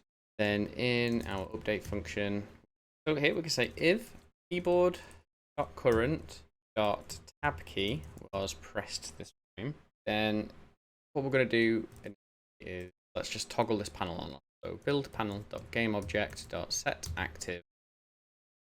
We're going to set it to the opposite of its current state. So we can say not build panel dot game object active hierarchy. So if it's open, this will close it. If it's closed, open it. Let's go to the check that's working. So we've got our build panel script here, and we just drag our in. Now when we hit play, that should close. It does, and if tab, it opens, tab, it shuts. We can still walk around and move with it open. We'll change that. We'll also have to show the mouse cursor as well. But that's that toggling on and off. Okay, so let's just jump over to the building side panel. We want to go to this panel here, and we're going to add in my image. Let's set that to 256, but say by default, show room, just to see what it's going to look like. And then underneath that, we go UI text pro, this text, break this down, break it out. Let's set this centered like that, and let's just call default text in, say square room. Looking at, I think that's the T version, so square room T, font size a little bit. So now on the script, this building side UI script, we're going to get a reference to that image. So public image Unity engine.ui namespace, say building image, and then we can get a public tmp underscore text reference, which is in the TM Pro namespace, and we can thing text. Then we can make a public void method, so public void update side display, which can take in data, which will be data. That's just going to set our building image dot sprite equal to data dot icon and building text dot text equal to data dot display name. So we'll use that a little later. And actually, in a start function, we can set building image dot sprite null building image dot color dot clear. And when we set our sprite here, we need to set the building image dot color back to here. We can do color dot white. And again, just pop back into Unity and assign those. So image text. And actually, in the start function of our building side UI, we'll set building text so that equal to an empty string. So it looks like it. Back over to Unity, hit play. See that that's now hidden. So let's stop this getting in the way for now, just a little bit annoying. We just go over to our build tool script. Let's get rid of that choose part section, start method, and we can now get rid of that building data. Now if we hit play, we won't have a selected part at all. Yeah, that's that. Getting a null reference exception, and we want to clear that reference in spawned build. Actually, we can get rid of the serialized field from that. We don't want to be having that changed in the vector. Again, let's hit play. Okay, so there we go. We're not getting any errors, but we can't build anything now. The idea is we're going to press tab and then select on this UI thing to build. Getting there, we're getting there. Partway there. Back out of this. So now let's go to our building panel UI, and what we want is a public building side UI. I'll just call this side UI, which when we choose a building part, we can update that image and text to the part that we've just chosen. So public building side UI. We also want a public static Unity action, which is in the Unity engine.events namespace. And this is going to pass through some building data, and we can call this on part chosen. Then to this, we want to add a public void on click. We'll take in building data, call this chosen data, and say on part chosen. If there's anything subscribed to it, let's invoke pass through the chosen data, and then UI and update the side display, pass through chosen data as well. So we're gonna, when we click on a button, we're gonna call this onClick event, pass through that button's building data that we're going to assign to it. And then we are going to invoke this event, and then anything that's listening out for it will get access to this data. So our build tool is going to be listening out for when this Unity action is called, and it'll know which piece to spawn in for the player to place. Okay, so now we need to go over to our building part UI. So here, this is the button that's going to be over the right hand side of the screen. So what we need is a private button reference called button, and to use this we'll have to use the Unity engine.ui namespace. We want a private building data variable, we'll call this assigned data. We also want a private build panel UI method called parent display. So in our awake function, we're going to say button equal to get component in children, and this could be of type button, and to that button we're going to listen for it to be clicked, so we can say onClick.addListener. Then we're going to add a onButtonClick method which we make, so private void onClick. When we click that button, we're going to call this method, this onButtonClick method that we've just made. Okay, so now we also need a public void init function, which is going to take in some building data. We can call assigned data. We can set assigned data, so our global variable, we can set that equal to the one that we are passing in. And then with our button, we can get component.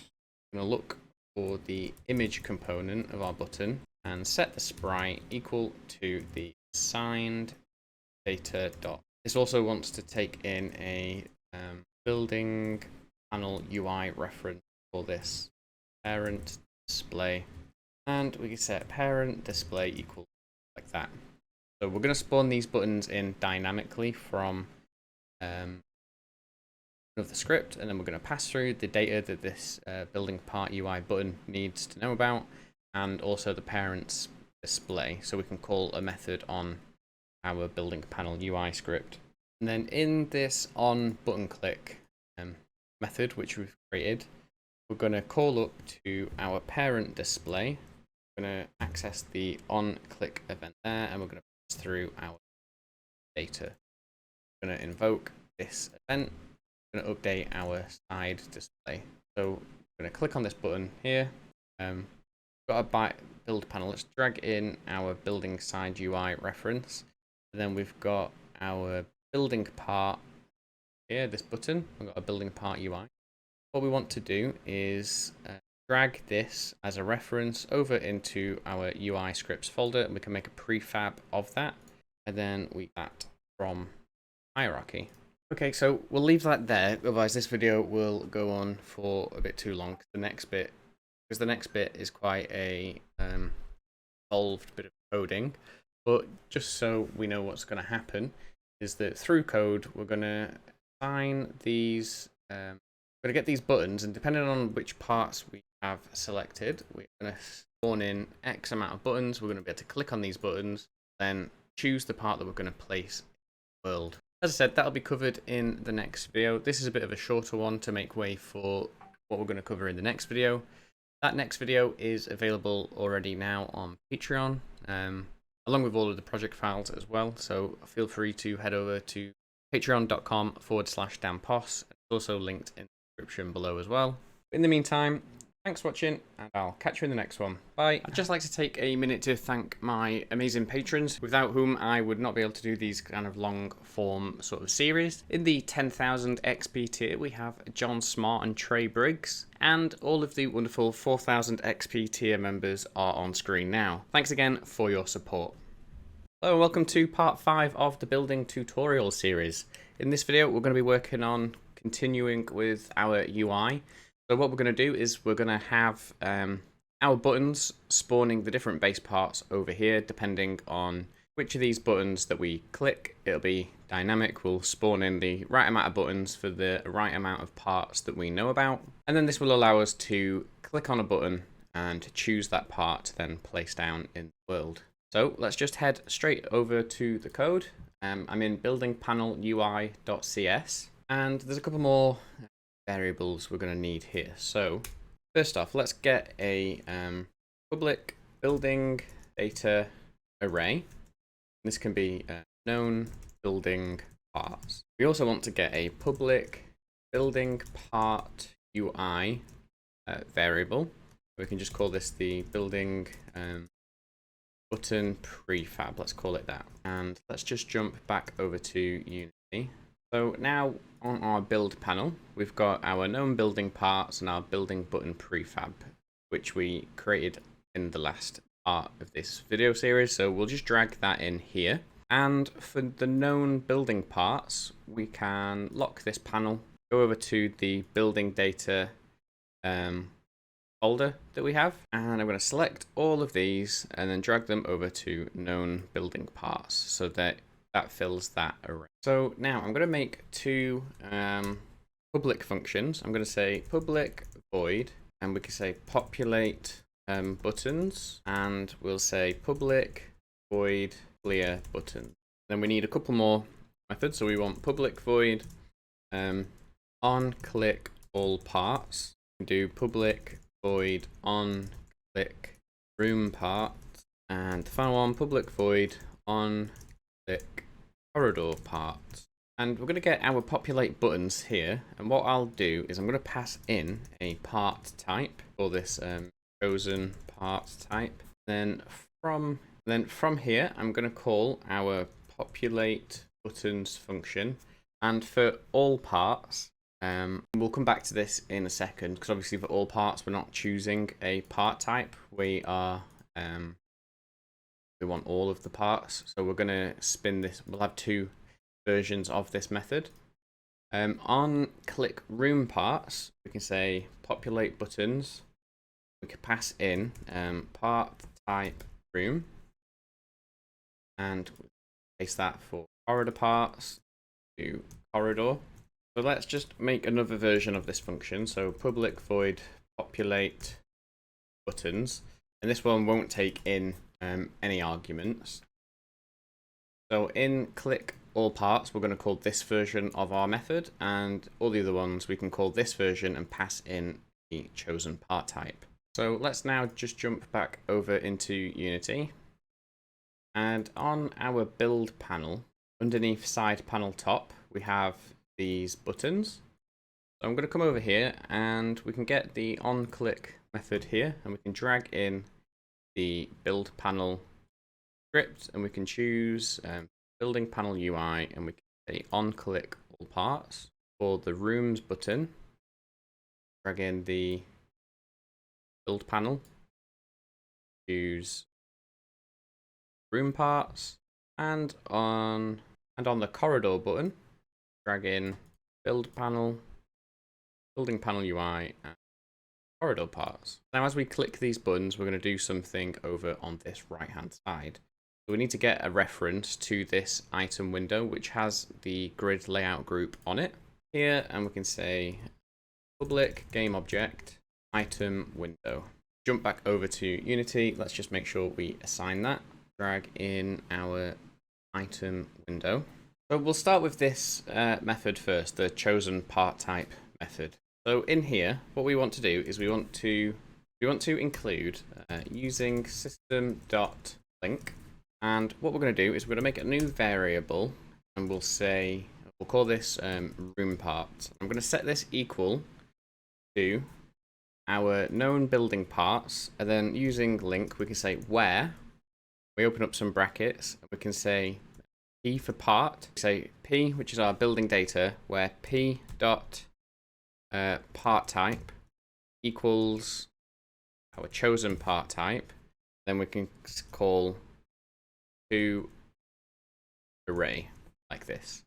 So now we've got a building data array of everything that is a room, if we're passing in room, or or corridor if we're passing in corridor, and really we should call this just like building. Now, if we make another function called public void spawn buttons, and this is just going to take in a building data array, and we can say, I'll just call this button data, and call that from our populate button. So we say spawn buttons, and we'll pass in our building pieces. And from this one, which is all pieces, we can say populate buttons, and we can just pass in our known building parts, which is also an array of data. So we'll do the actual spawning of the buttons here. So we can say for each, and we'll leave this as var. We can say for each data in button data, then we are going to instantiate our building part UI.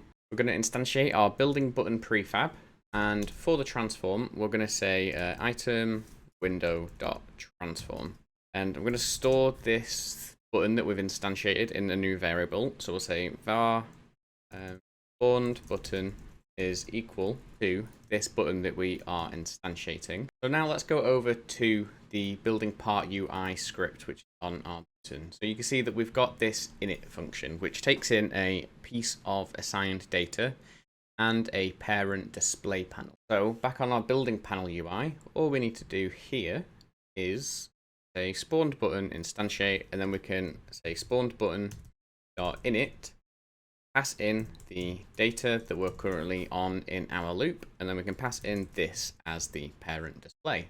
And then, but before we spawn in buttons, we want to clear the buttons that were there previously. So the way we're going to clear the buttons is we want to do a for each loop, and we're going to loop through all of the children that are attached to our item window. So we're just going to say for each, and we can say for each button in our item window dot transform dot cast to transform. We're making sure that we're getting the transforms of all of our item windows children, and we're just going to call destroy button dot game object. But this should, in theory, be working. So let's jump over to Unity and let's see what bugs are going to present themselves. Okay, so every time we click back in, our mouse is getting captured.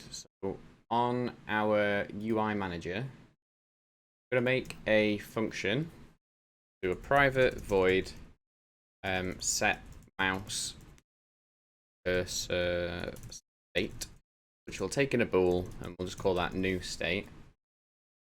And I'm going to call set mouse cursor state based on whether the build panel is open or not. We'll pass in.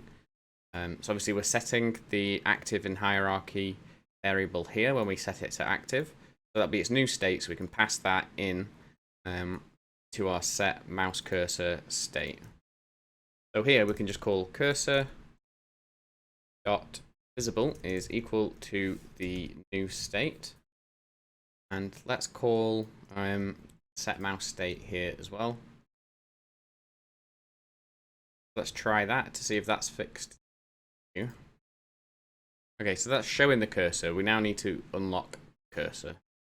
So in new state we can say cursor lock mode dot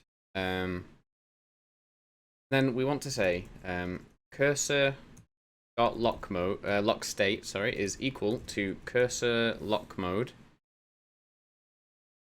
Say cursor dot lock state is equal to, and then we're going to check this new state bool that we're passing in. So if it's true and the cursor is visible, we want to say cursor lock mode dot confined, which will just confine it to the game window. And if it was false, then we want to lock it, which locks it to the center of the game window. So let's jump back to Unity. try that. So we'll press play. And we can go over here and we can now click our buttons. And you can see that these change depending on which items are in place. One thing, you can see the word button is over our image. We can just fix that. So let's open up our building part UI. And then we can just delete the text from the button. Go back over to our scene and we click this. Open this up, choose all parts, and now all of our parts are there. And if we click on a piece, nothing happens, but we can fix that. So one thing we want to do is when we open up the window for the first time, we want to make sure all parts is selected, otherwise it looks a bit weird to have to click a button first. So let's fix that issue first. So what we can do is we'll say if the build panel is now visible, let's call build panel dot populate button, and we won't pass in anything, so that will just populate it with the all parts button, which will spawn in buttons. Now let's go over to our building part UI, and here in our init function, we can copy this out of the awake. And now when we initialize it, it will get the button and it should add our on button click to our parent display. And actually we need to put that down below because obviously we're setting the parent display here and then are adding the listener to it. Let's try this out. So we'll go back over to Unity and hit play and press tab. But now there is another issue. Let's see what that's going to. Okay, so here we're trying to get the image component before we've got the button. So let's get the button and then assign the onto that. Again, let's press tab. So we've got all of our building pieces. We can select them. For some reason, they aren't spawning in the world for us to place. And that would be because we're not actually listening out for that event. So you can see here in that. So in our build panel UI script, we've got on click. We are calling onPartChosen.invoke and passing through some chosen data. But what we need to do now is on our build tool, we need to listen out for this. So we can say build tool, and then in our onEnable function, so we'll do onEnable, and we can say building panel UI onPartChosen, which is that event that we've made.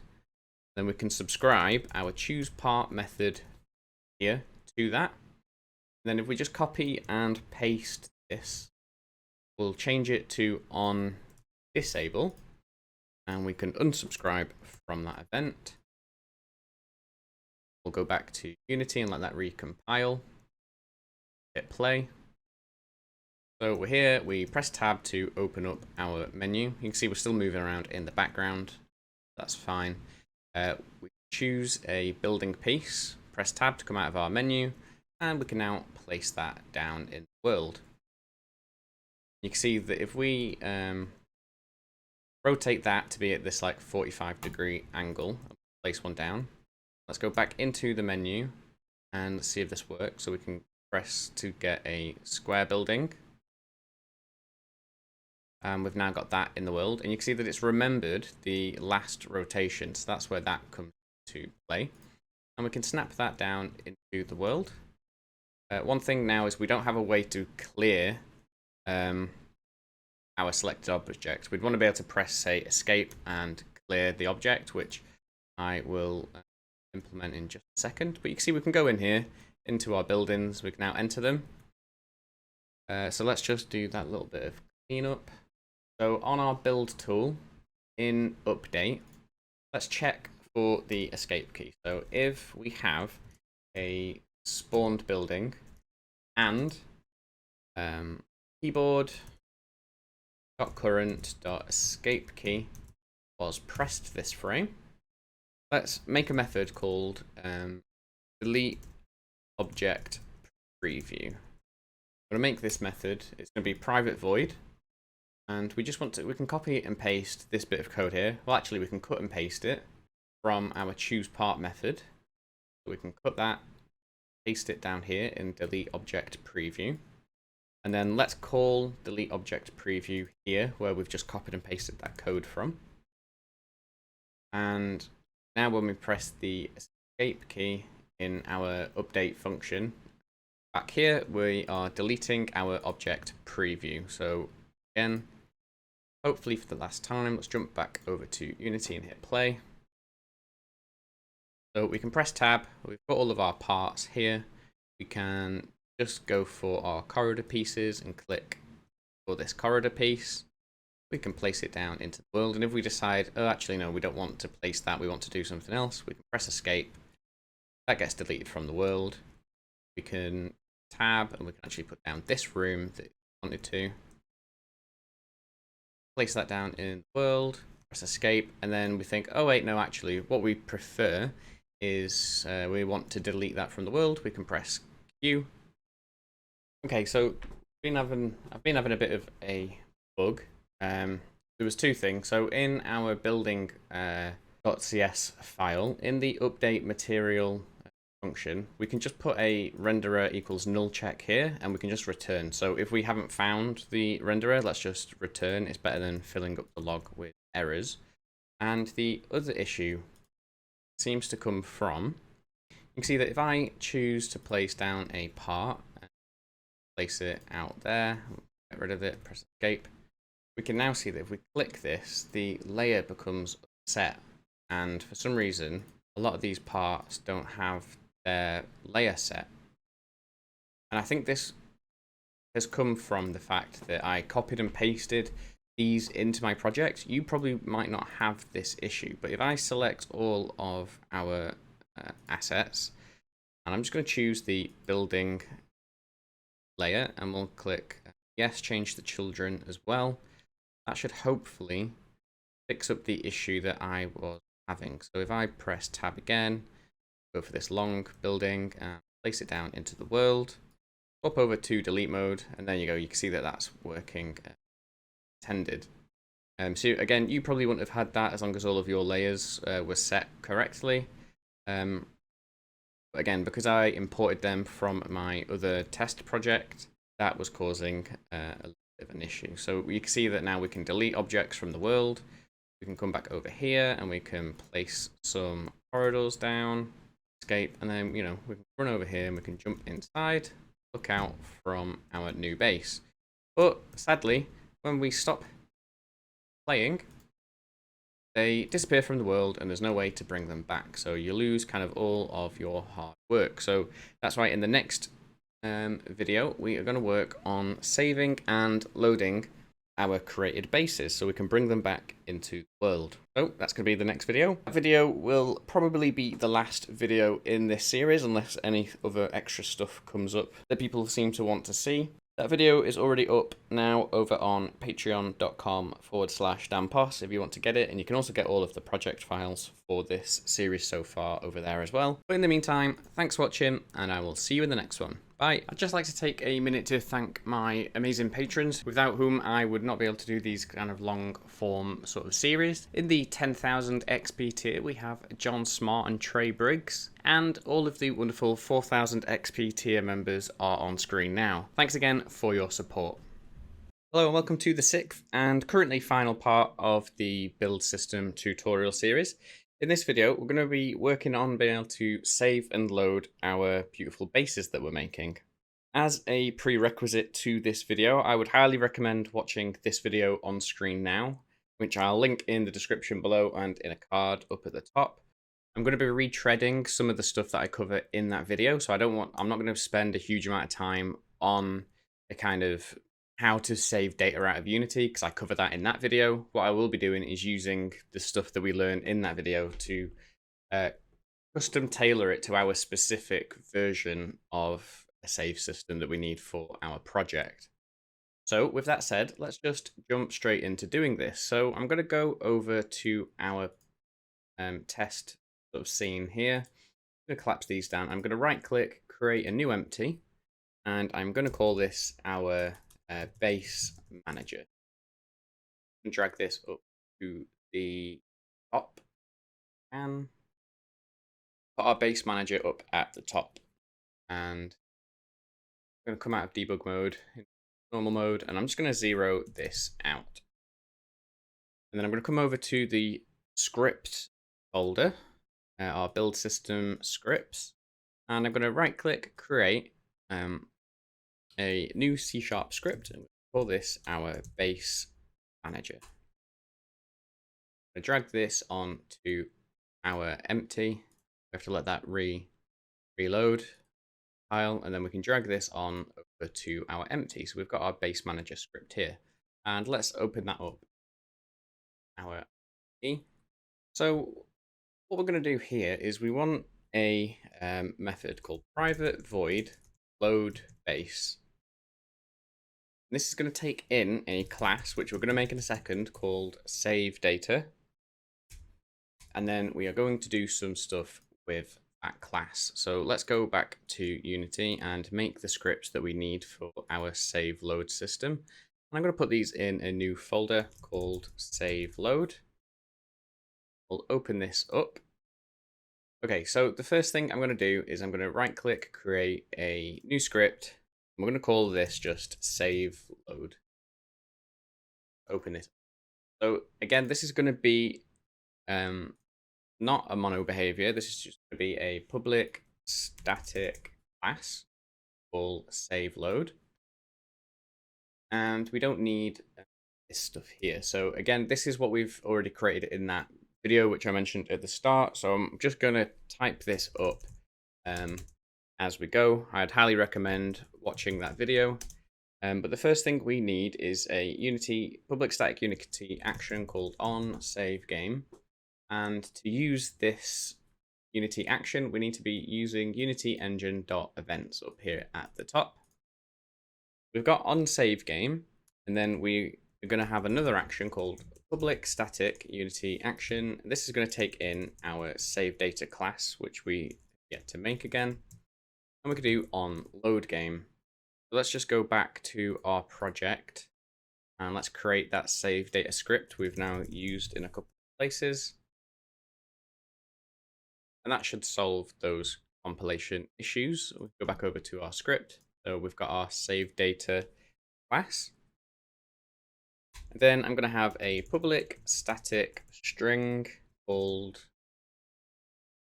directory. And I'm going to set this equal to a new folder called save data. And then we can have a public static string. I'll call this file name, and I'm going to set this equal to save game .sav for save.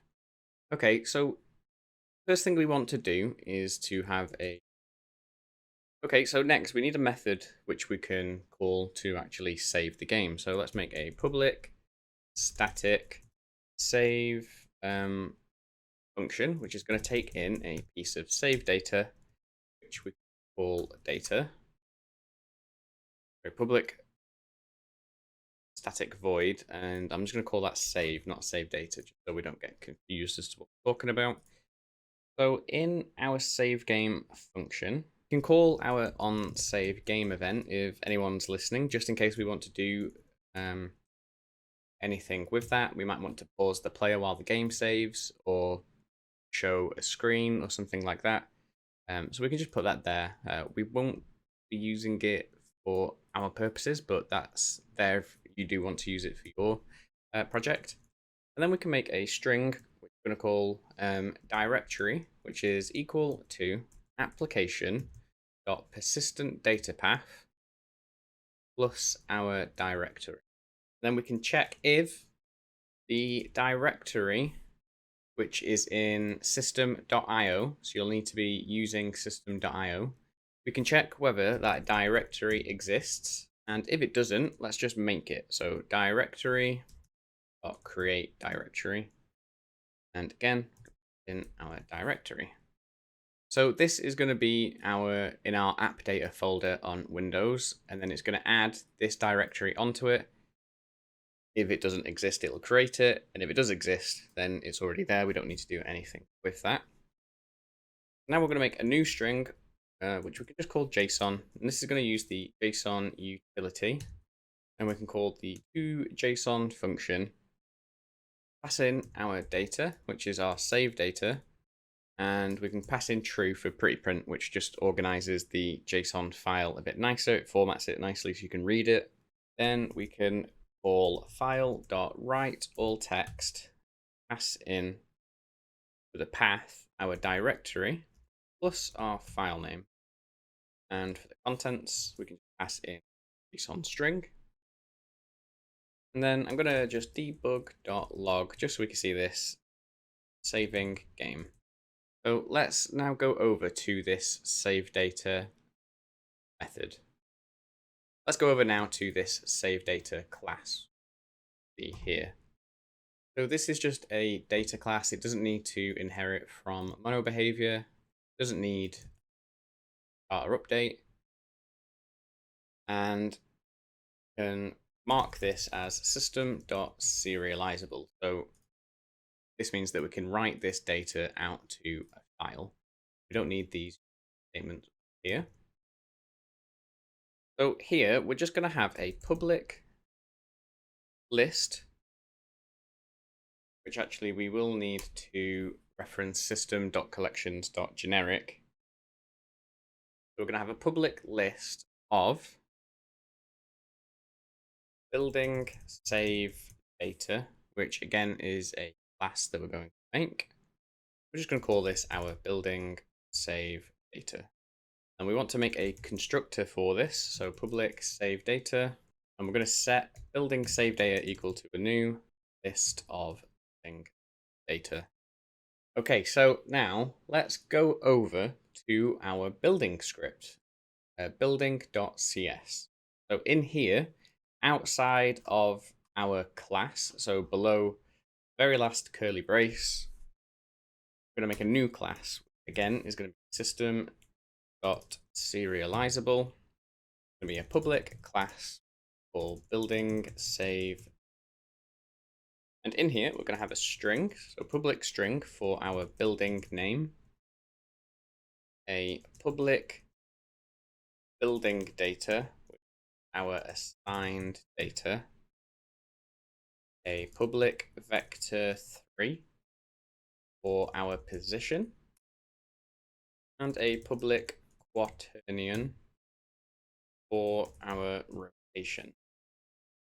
Then we need to make a constructor for this, so public building save data string, and this is going to take in a building name, take in some building data, which we call assigned data. It'll take in vector 3 position and a quaternion, which we'll call rotation. We need to set building name equal to building name assigned data equal data, position equal to position, rotation equal to rotation. So that's our building save data class made. So now we need a place to actually store all of the save data from our base. So we can go back over to our save load folder, and we're going to make a new script called the save game manager, which again, let's open that up. This is going to have a reference to some public static save data. I'm just going to call data. In our awake function, we're going to subscribe to the save load onload game function or event. Sorry, we're going to make a method called data, which will take in some save data. And then we're going to make a. Then because this doesn't have any data sort of assigned to it, it's at the minute, we can say data equal to new save data, which again, in our constructor, it's just going to make a new list of building save data. So when we load some data, what we want to do is overwrite the data that we've made here with the save data that we've just passed in. So when we load up the data, we're going to put it into our save game manager, and then anything that needs to access the current save game current save file, it can come to the save game manager to get the reference to save data. And we make this static. So here we need a method that our save and load button can call to do the kind of function that it needs to do. So I'm going to make a public static void, and we can do try load data. And that's just going to call load from our save load script, which we haven't actually implemented yet. We've just done saving. So let's just put that in. So load is just going to be a public static load method, public static void load. And we need to get our full path. So we can do string full path is equal to the application dot persistent data path plus our directory plus our file name. This is where our save file lives on our hard drive. Then we're going to make a variable called save data, which we can set equal to a new piece of save data. And then when we find, if we find something at this path, we can set this variable to the save data that we found. And if we haven't found anything, we're just going to pass back an empty save file. So here we say if file.exists at the full path. So if we have a save file there, we're going to do string JSON is equal to file.read all text at the full path. So it's going to read our save file, put it back into the JSON string. Then we're going to convert that back into some, we're going to convert that back to our save data class. So data equals JSON utility dot from JSON, reading that JSON file back into the save data class.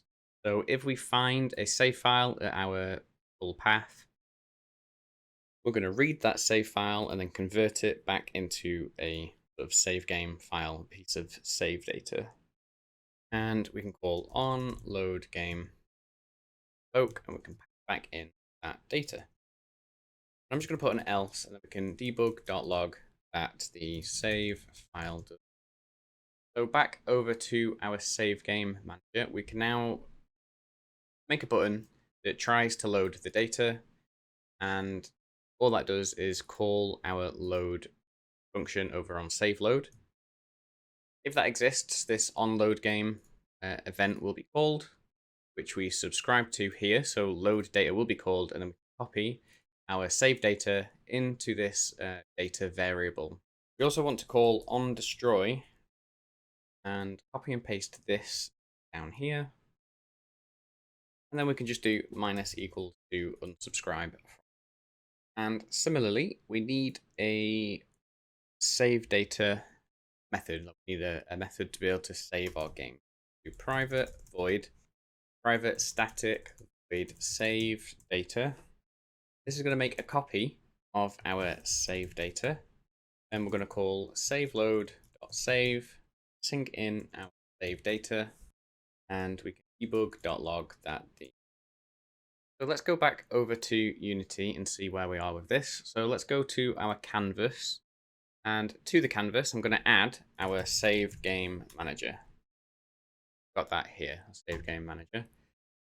Underneath our canvas, in side panel top, I'm just going to copy these buttons here. So corridor button, I'll just press Control D, and we'll duplicate them. And this one, let's say save base, and this one we can do load base. Save button. Then on our save button, drag in our canvas, go to the save game manager, and call public static save data method. I'd put it as private, this to be public. So got our canvas dragged in there. We can do save game manager, save data, and for the load button, we drag in our canvas again. This time we try load data. At the minute, we aren't actually getting any data saving out because none of our buildings are generating their own data. But if we click play and we come up, I think we can click save base and we see save key has been pressed and saving game. Obviously that's called before the debug.log to say the save keys pressed. That's why that's first. Then we can also do load base, which doesn't currently work. Sorry, it does work. It's just I was expecting a debug.log, for which we haven't actually implemented. So we can put that there, and we can say loading save. So let's go back over to our project and just double check that that's working. So we press play, and we can click load base, and there we go, loading save. And that's because it's found our save file, which if you're on Windows, you can do, if you type in run and load up the run here, we can do app data in percentage signs. That takes us to the app data roaming folder. What we need to do is we can go back one and go to local low. And here we've got default company, and I've got building tutorial series and save data, which is the folder, and then we've got our save game here. That default company comes from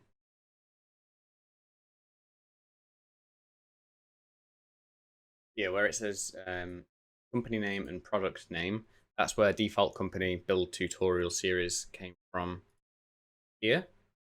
If you had, your own games company name filled in, then it'd be local low, your games company, project name, save data, and then we've got this save file, which is just a text file.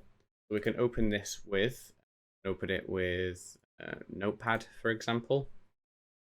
So here you can see our array, which is currently empty.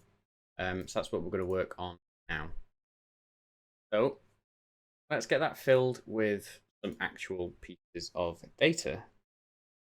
So in our building.cs script, when we place a building, we want to generate a piece of data that says that that building is there, that that's a building. We want to generate a piece of data that lets our base manager know that there should be a building there to load when we call load base. So let's go to building, and at the bottom of our place building function, we can actually, we need to just go up to the top and let's make a private building save data called save data, just so we can store a reference to this. And we just want to say here, underneath all of the code in our place building method, we can do save data equals new building save data, and we can pass in our game object.name, which we've just set here. We can pass in our assigned data. We can pass in our transform.position and our transform.rotation. And then we want to say if, and we want to check whether our save game manager doesn't already include a reference to this building, because if it does, we don't want to add it to the list, otherwise we'll have overlapping, conflicting data. So what we're going to say here is if the save game manager doesn't, in the building, what we're going to do is we're going to go to the save game manager, to the save data, and we're going to get this list of building save data, and we're going to see whether it contains this piece of data that we've just made. And if it doesn't, which it shouldn't, but this is just a good way of checking, just in case anything's gone wrong, we could do save game manager dot data dot building save data, which is the list. We can add our own save data to it. So we're making here a new piece of data for this specific building. So we place down a corridor. This will be corridor plus, and then it'll have its position. That'll be the game object name. The assigned data will be the corridor piece, and we're storing a reference to its position, transform.rotation. We're going to check whether over on our save game manager, we have our data, which is our save data. We're going to check whether this list of building save data contains some data that we've just made, which it shouldn't do because we've just created that class. But this is just to be safe. Then we're going to access the save data and we're going to add a reference to ourselves to that. So now, if we go back to Unity and we hit play, and we get some base parts and we place them down just around, and we press escape. Let's go into our menu and let's hit save base. So saving game, save key has been pressed. So now let's go back to that folder. And if you're on Mac or Linux, you'll have to look up Unity application.persistent data path, and that'll point you in the right direction as to where yours is. But again, on Windows, it's in app data, local low, the name of your project, company, and project name, build tutorial, save data, save game. So now we can see that we've got our building square at 11, 0, and -8. 8, 0, -17, -2, 0, 23. So these are all of the buildings that we've put down just then that we've now saved out. So now when we load the game, our building manager, or base manager, sorry, is going to know exactly which building should go where. Now, just as a side note, with our assigned data, we're setting this through the inspector and it's coming up with this instance ID. When you build, so these instance IDs are kind of assigned by Unity against our building data. So, but these can vary in between the editor and scene changes and also the built version of the game. Just be aware of that. If you save a game in the editor and then load it up in a built version of the game, they may or may not load correctly. You want them to load. Ideally, what you'd need to do, and it's beyond the scope of this kind of project, is have a database which contains a reference to this assigned data, which you can get by something that won't change. So for example, int ID. If that's not making any sense, I'll have a link to this video. This is from the inventory tutorial series, but it goes over how to create an item database to kind of solve this issue. What I didn't want to do is kind of repeat information that's already out there, kind of extend this series longer than it needs to go. This works, but just make sure that, but just know that if you run into any issues with a save game in the built version of the game not loading in the project, that's probably why. So that's just a little bit of an aside as to what these instance IDs are doing. But for our purposes, it should work fine.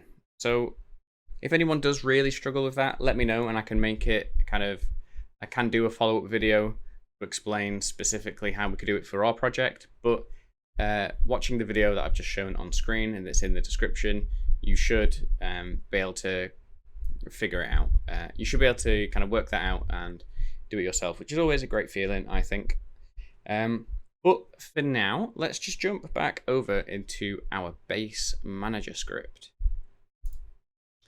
So we are over here in base manager and we made this private void method called load base. So what we want to do is in an onEnable function, when the save load system invokes the onLoad game event, we want to subscribe load base to that event. And on disable, as usual, we need to unsubscribe from that event. So on save load, on load game, -= load base. So now we already know how to place buildings down, new buildings, and sort of spawn them into the world. We're doing it on our build tool.cs script. We're doing it here. So we're making a new game object, we're adding a building component, we're initializing it, we're setting its rotation. And then we call place building when we click the left mouse button. So we need to do some of that again. So let's just copy this over to our base manager and we can paste it in. But we need to wrap this in another for each loop. So we're going to say for each, and we'll say for each building in our data dot building save data, which is that list of all of our buildings that we've saved out. Then we copy this in to here. And for the name, we can just set that to building.name, so the building name. For the layer, we're setting that through code. We're setting that in the inspector, this default layer int, and we could either hard code it, or on our base manager we could just make a public int called default layer int, and then that solves that issue. And now here in spawned building, let's store that in a local variable. Over on the build tool, that was a global variable, so that's why that didn't work. And what we want to do is we want to do all of this the same. We're going to initialize the spawned building, and we're going to pass in our data dot. Sorry, we're going to pass in our building assigned data. We're going to set the rotation to the building dot rotation, and we can set the position to building dot position. Remember, this building is our building save data. So building name, assigned data, position, rotation. That's what we are doing here. Building is a piece of save data, and we're accessing those fields to initialize our building. And then once we've spawned this game object into the world, we can do build component. We can say spawned building dot place building, and we jump over to build tutorial series. So we go back into our project now, and unless I've missed something, that should theoretically work. So we're going to come over here, and we've already got a bit of save data actually, so we can press escape tab, sorry, to get up our base, and then we can click load base, and you can see that we've had a slight issue. It spawned in 1, but then there was an error. So let's just double check what this error was.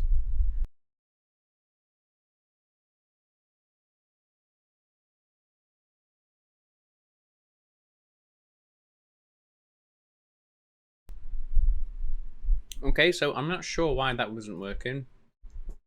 I haven't done anything apart from I restarted the project. And now you can see that if we press tab and load base, it loads in properly and is even storing our rotated buildings. And we could go over here and let's spawn in this corridor and spawn in another one. Let's save our base,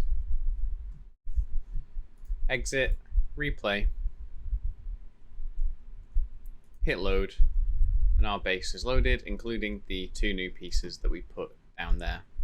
So if you run into an error where you can't access when you try and load, you get an error, just restart your project. Hopefully that will solve it. It works for me. If it doesn't work for you, let me know below, and I can try and do a bit more investigation. Okay, so with that working, let's now make a onDestroy function. And what we want to do is similar to what we're doing in our place building. We're just going to copy this line and paste it down here. So we're saying, and get rid of the exclamation mark. So if the save game manager does contain our save data, then we need to remove it from our save data, because obviously the game object has been destroyed. So we let the save game file know that we're no longer there, and we can remove our save data from it. And another thing we may want to do is here in our init function, I'm just going to make a new parameter of build save data, and we'll call this save data, and I'm going to set it equal to null, just so we don't have to change any of our other methods. We're just going to give it a default value of null. And then down here we can say if save data is not equal to null, then let's set our save data to this. So if we pass it, when we initialize it, we can pass in a piece of save data, and if we have, we just set it to this private variable here. So, and again in place building, we can just check to see if save data equals null.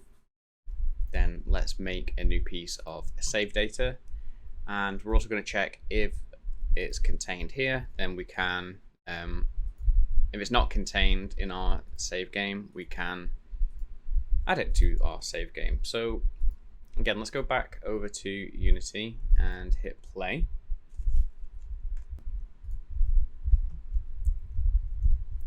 Place a corridor down. So we can now save our game. So save base. Let's exit out of the game, go back into the game, load our base. So there is our base that we've just loaded. We can delete some pieces from here. We can save our base, exit the game, hit play, and we'll load our base back up. Okay, so we had another little bug. It's so hot today. I think I'm just going a bit crazy, speaking to myself alone in a very hot room.